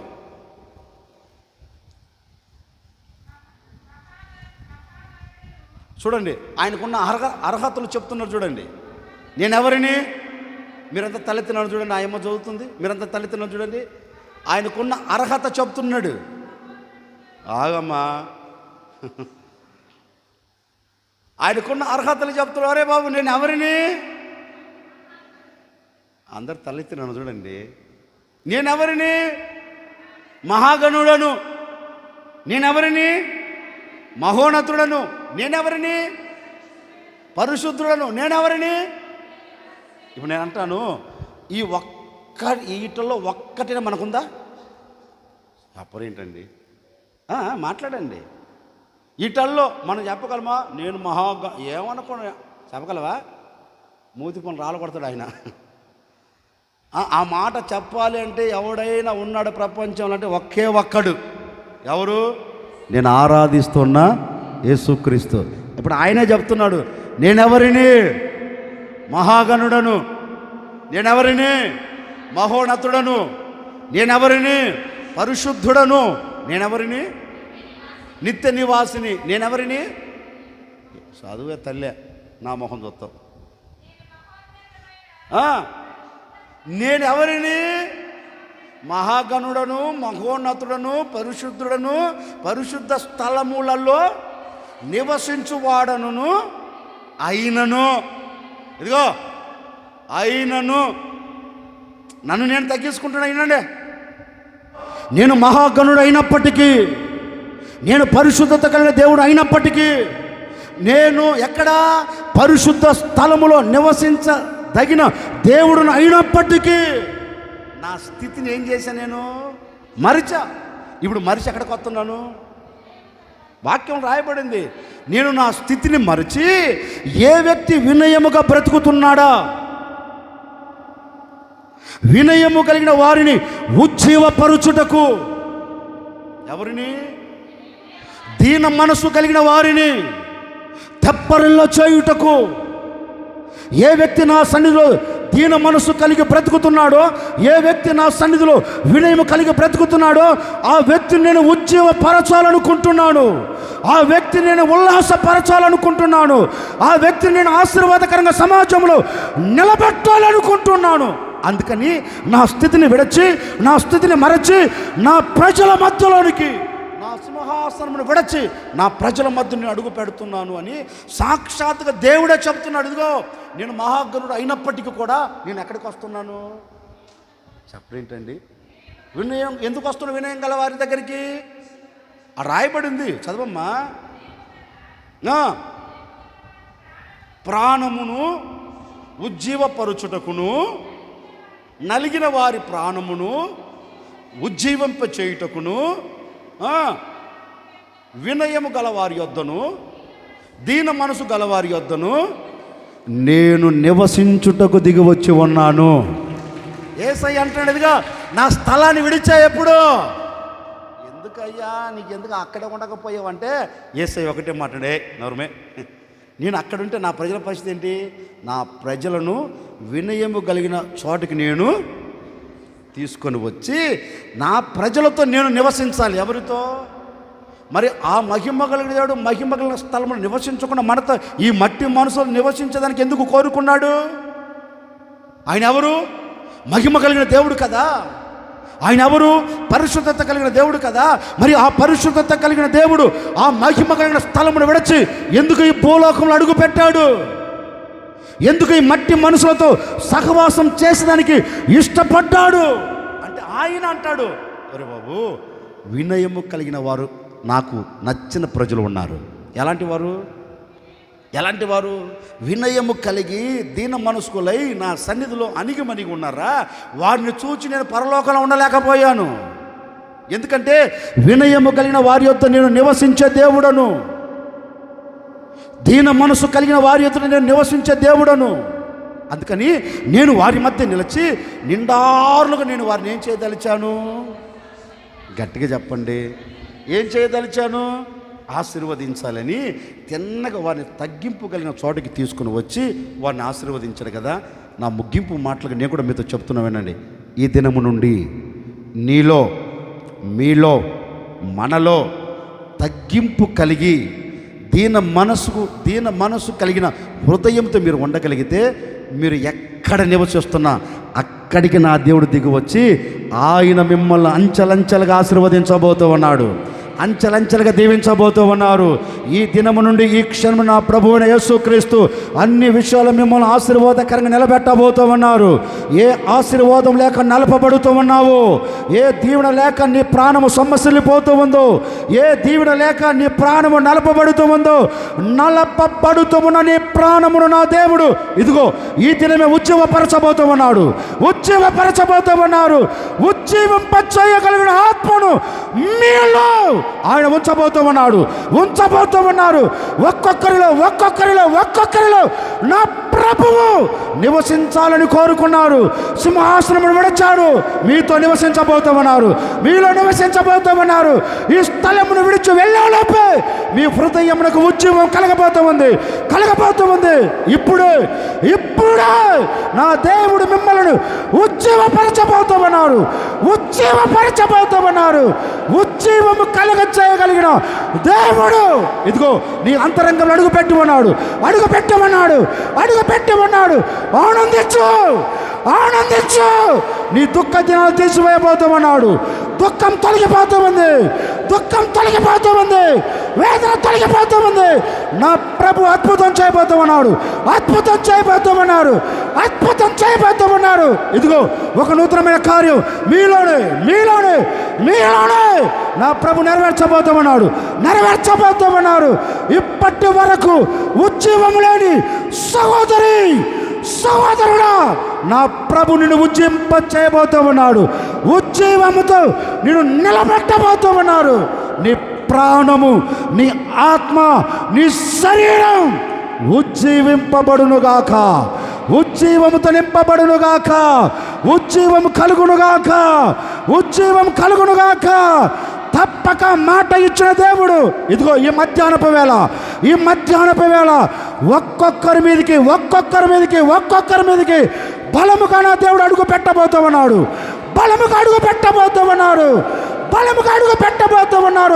నీ ప్రాణం తెప్పరిల్లబడునుగాక, నీ శరీరం తెప్పరిల్లబడునుగాక, నీ ఆత్మ తెప్పరిల్లబడుతుంది.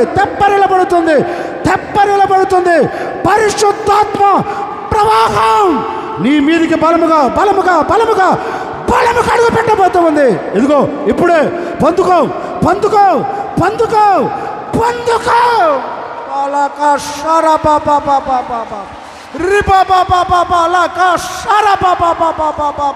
ఉజ్జీవింపగలిగిన చేయగలిగిన ఆత్మ, నిన్ను ఉజ్జీవపరచగలిగిన ఆత్మ, శాంసన్ను ఉజ్జీవపరిచిన ఆ ఆత్మే, శాంసన్ను తెప్పరిలో చేసిన ఆత్మే ఇదిగో ఒక్కొక్కరిని ఒక్కొక్కరిని ఒక్కొక్కరిని తెప్పరిలో చేయబోతూ ఉన్నారు. తెప్పరిలో చేయబోతూ ఉన్నారు. నీవు తెప్పరిలో పడబోతూ ఉన్నావు. తెప్పరిలో పడబోతూ ఉన్నావు. దాటిపోయేవాడు కాదు, విడిచిపెట్టేవాడు కాదు, దూరమయ్యేవాడు కాదు. ఈ దినం ఏ స్థితిలో నువ్వు పడిపోయినా, ఏ స్థితిలో దిగజార్చబడుతూ ఉన్నా, నా ప్రభు అయిన యేసుక్రీస్తు నీ ప్రాణమును తెప్పరిలో చేసి ఆయన చేతులెత్తి మిమ్మల్ని ఆశీర్వదించబోతూ ఉన్నారు. ఈ దినము నుండి ఆత్మ సంబంధంగా మీరు ఆశీర్వదించబడుదురుగాక.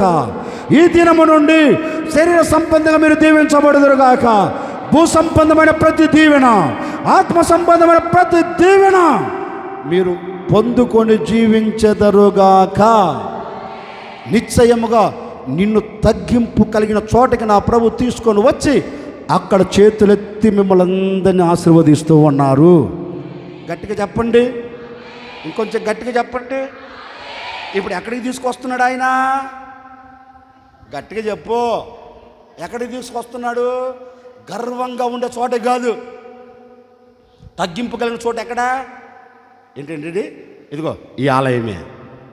ఆయన అంటాడు కదా, దీన మనసు వినయము కలిగిన వారి యొద్ద నేను నివసించుటకు వస్తున్నాను. అంటే ఎక్కడ దీన మనసు ఉంటుందో, ఎక్కడ వినయం ఉంటుందో ఆ చోట ఎవరు ఉంటారు? ఇప్పుడు నేనంటాను, యేసయ్య నీ ఇంట్లో లేడంటే ఏమి లేదు, దీనత్వం లేదు. యేసయ్య నీ గుడారము లేదంటే ఏమి లేదు, నీ ఇంట్లో వినయము లేదు. వినయము లేకపోతే ఆయన రాడు, దీన మనసు లేకపోతే ఆయన రాడు. ఒకవేళ లేదేమో, ఎవరికి? ఇదిగో మీకే లేదేమో. ఈరోజు మీ చేతులు పట్టుకొని తెక్క మొహరా, ఇంకెంతకాలం వినయం విధేయత లేకుండా బతుకు రా, నోర్మే సాలుగాని గర్వించింది, సాలుగాని అహంకారంతో నోర్మే రా అని మిమ్మల్ని అందరినీ ఎక్కడ తీసుకొస్తుంది తెలుసా? బేతనీయ వరకు. ఏ బేతనీయ? బేతనీయ అనే ఈ సంఘంలోనికి. ఏ సంఘంలోనికి? వినయము కలిగిన సంఘంలోనికి. ఏ సంఘంలోనికి? దీన మనసు కలిగిన సంఘంలోనికి మిమ్మల్ని అందరినీ తీసుకొని వచ్చాడు. వచ్చిన నా ప్రభు ఈరోజు మిమ్మల్ని అందరినీ ఆశీర్వదిస్తూ ఉన్నాడండి. ఈరోజు నా ముగింపు మాటకు చెప్పి నేను కూడా మిమ్మల్ని ఆశీర్వదిస్తున్నాను. ఇదిగో దీన మనసు అంటే ఆయన ఎక్కడ నివసిస్తాడు అక్కడ. ఒక మాట అంటాను, యేసుక్రీస్తు ఎక్కడ నివసించేది? ఆవరణంలో కాదు. ఎక్కడ నివసించేది? పరిశుద్ధ స్థలంలో కాదు. ఎక్కడ నివసించేది? అతి పరిశుద్ధ స్థలంలో నిబంధన మందసము మీద ఉన్న కరుణాపీఠానికి ఏకాండముగా చేయబడిన 2 కెరూబుల మధ్యలో నుంచి ఆయన ప్రజలతో, అంటే ఇది ఈ స్థలం. ఏ స్థలం? ఇప్పుడు నేను నిలిచి ఉన్న ఏ స్థలం? దేవుడు నివసించే స్థలం. ఇప్పుడు ఆయన అంటాడు, ఇది ఇక్కడ నుండి కూర్చున్న మిమ్మల్ని అందరినీ నా ప్రభు ఏం చేయబోతూ ఉన్నాడు? చెప్పండి చెప్పండి. నేను ఎప్పుడు ఒకటి ప్రార్థన చేసుకొని వస్తా. ఇక్కడికి వచ్చినప్పుడు ప్రార్థన చేసుకుని కూడా అయితే రాను. నా రూమ్లో వచ్చి ఇక్కడికి వచ్చేటప్పుడు వాక్యం సిద్ధపడేటప్పుడు వాక్యం అంతా అయిపోయిన తర్వాత మళ్ళీ ఇక్కడికి దిగి వస్తానే కిందికి. అప్పుడు కూడా ప్రార్థన చేసుకొని వస్తా. అయ్యా నేను అక్కడికి వెళ్తున్నాను, నేను నిలబడిన ఆ స్థలంలో మీరు నిలిచి ఉండి ప్రజలను మీరేం చేయాలి చెప్పండి. నేను చేసుకునే ప్రార్థన అండి. వాక్యంలో కూడా రాయబడింది. ఇదిగో మోషే కుడి చేతి వైపు మహిమ కలిగిన బాహును పోనిచ్చిన వాడెవరు అంటారు. అంటే ఎక్కడ పోయింది? మోసే కుడిచే ఎక్కడ చాపాడు? మాట్లాడాడండి. ఎక్కడ చాపాడు? ఎర్ర సముద్రం దగ్గర కుడి చేయి చాపితే ఇప్పుడు మోసే చాపిన చేతిని బట్టి కదా అది ఎర్ర సముద్రం ఏకరాశిగా మారింది, రహదారిగా మారింది. ఎవరు? మోసే చాపాడు. ఇప్పుడు మోసే కుడి వైపున ఎవరు వెళ్ళింది? దేవుని బాహు వెళ్ళింది. నేను కూడా అలాగే ప్రార్థన చేసుకున్నా. అయ్యా నేను చేతులెత్తి ప్రజలను ఆశీర్వదించేటప్పుడు నా కుడి చేతి వైపు ఎవరు వెళ్ళాలి? ఇదిగో నీ మహిమ కలిగిన బాహు వెళ్ళి ఆ ప్రజలను దీవించండి అని ప్రార్థన చేసుకో. అందుకే నా దేవుడు నేను ఎక్కడ నిలబడినా, ఏ సంఘంలో ఉన్నా ఆ సంఘాన్ని ఆశీర్వదిస్తూనే వస్తున్నాడు. అంటే కారకులు ఎవరు? నేను కాదు. చెయ్యి చాపటం నా వంతు. ఎవరు వంతు? చెయ్యి చాపటమే నా వంతు. నేను ఎప్పుడైతే చెయ్యి చాపుతానో నా కుడి ప్రక్కన నా ప్రభువుని యేసుక్రీస్తు నిలబడి నా బాహు వెమ్మడి తన మహిమ కలిగిన బాహును పోనిస్తూ ఉన్నాడు. ఇదిగో ఈరోజు నమ్మండి, నా దేవుని బాహు మీ వైపు చాపి ఉన్నారు. నా దేవుని బాహు చాపి ఉన్నారు. ఇదిగో ఒక్కొక్కరిని నా దేవుని బాహు పట్టుకోబోతూ ఉంది. పట్టుకున్న ప్రతి ఒక్కరిని ఆశీర్వదించబోతూ ఉంది. పట్టుకున్న ప్రతి ఒక్కరిని దీవించబోతూ ఉంది. మహిమ కలిగిన బాహు మీ మీద చాపబడునుగాక. మహిమ కలిగిన బాహు మిమ్మల్ని ఆశీర్వదించునుగాక. మహిమ కలిగిన బాహువు మీ బంధకాలు తెంపివేయునుగాక. మహిమ కలిగిన బాహువు మీ అడ్డుబండలన్నిటిని తీసివేసి మిమ్మల్ని ఆశీర్వాదకరంగా మిమ్మల్ని గమ్యము చేర్చునుగాక. హల్లెలూయా, హల్లెలూయా. ఇప్పుడు ఎక్కడికి తీసుకుని వెళ్తాడు ఆయన మనల్ని? చెప్పండి, ఎక్కడికి తీసుకుని వెళ్తాడు? మాట్లాడండి. అంటే తగ్గింపు కలిగిన చోటకి మనల్ని తీసుకొని వెళ్ళి అక్కడ ఏం చేస్తాడు ఇప్పుడు ఆయన? చేతులెత్తి, ఏమెత్తి? ఓ మాట చెప్పనా? నీ పక్కన చూసి చేతులెత్తి మనసారి ఆశీర్వదించు. నిజం మీరు కోరుకున్నట్టు నా ప్రభు మిమ్మల్ని అందరినీ ఆశీర్వదించునుగాక. మనసారి ఇట్లాగా ఆశీర్వదించు. ఎవరు కనపడ్డా ప్రభువుని యేసుక్రీస్తు మిమ్మల్ని అందరినీ ఆశీర్వదించునుగాక. నా ప్రభువుని యేసుక్రీస్తు మీకు తోడై ఉండునుగాక. నిశ్చయముగా ఈ దినము మొదలుకొని ఆయన బేతనీయ వరకు తీసుకుని 2 చేతులెత్తి మిమ్మల్ని ఆశీర్వదించునుగాక. 2 మాటలు మీతో చెప్పా. ఎక్కడికి తీసుకెళ్తాడు? పూటకొల్లవాణి ఇంటికి తీసుకెళ్తాడు. ఎందుకు? నీ గాయాలు కట్టేదానికి, పరామర్శించేదానికి తీసుకెళ్తాడు. ఎక్కడికి తీసుకెళ్తాడు ఇప్పుడు ఆయన? ఏంటంటే బేతనీయ వరకు తీసుకొని వెళ్ళి ఇప్పుడు ఏం చేస్తాడు? నిండార్లుగా మిమ్మల్ని ఆశీర్వదిస్తాడు. నిండార్లుగా అంటే కొరత ఏమీ లేకుండా నిండార్లుగా మిమ్మల్ని ఆశీర్వదిస్తాడు. తప్పక అలాంటి దీవెన మీకు కలుగునుగాక. మీ మధ్యలో నుండే మిమ్మల్ని ఆశీర్వదించబోతూ ఉన్నాడు. మీతో నివసించే మిమ్మల్ని దీవించబోతూ ఉన్నాడు. అట్టి దీవెన మీ అందరికీ కలుగునుగాక. లేచి నిలబడండి. ఓ చిన్న ప్రార్థన. ప్రభువా, నీవు నన్ను తీసుకొని వచ్చావు. ఎక్కడికి? పూటకొల్లవాని దగ్గరికి. ఎక్కడికి? తగ్గింపు కలిగిన చోటకి. ఎందుకు? పరామర్శించేదానికి. ఎందుకు? నిన్ను ఆశీర్వదించేదానికి. ఈరోజు నీ పరామర్శను నా ప్రభు పరీక్షించబోతూ ఉన్నాడు. నిన్ను పరామర్శించి నీ బాధలకు ముగింపు పలకబోతూ ఉన్నారు. నీ గాయములు కట్టబోతూ ఉన్నారు. కట్టిన ఆ దేవుడే నిన్ను ఆశీర్వదించబోతూ ఉన్నాడు. ఒక చిన్న నిర్ణయం, ప్రార్థన చేసుకోండి. మీ కొరకు మేము కూడా చిన్న ప్రార్థన చేయబోతున్న ప్రార్థన. మన ప్రభువు యేసుక్రీస్తు కృప, తండ్రిన దేవుని ప్రేమ, పరిశుద్ధాత్మ సహవాసం, సన్నిధి, సముఖం కూడి వచ్చిన వారికి ఈ ఆరాధనలో పాలు పొంది నిర్ణయం తీసుకున్న ప్రతి ఒక్కరిని నా దేవుడు పరామర్శించి చేతులెత్తి ప్రతి కుటుంబాన్ని, ప్రతి వ్యక్తిని ఆశీర్వదించునుగాక. ఆమేన్, ఆమేన్, ఆమేన్.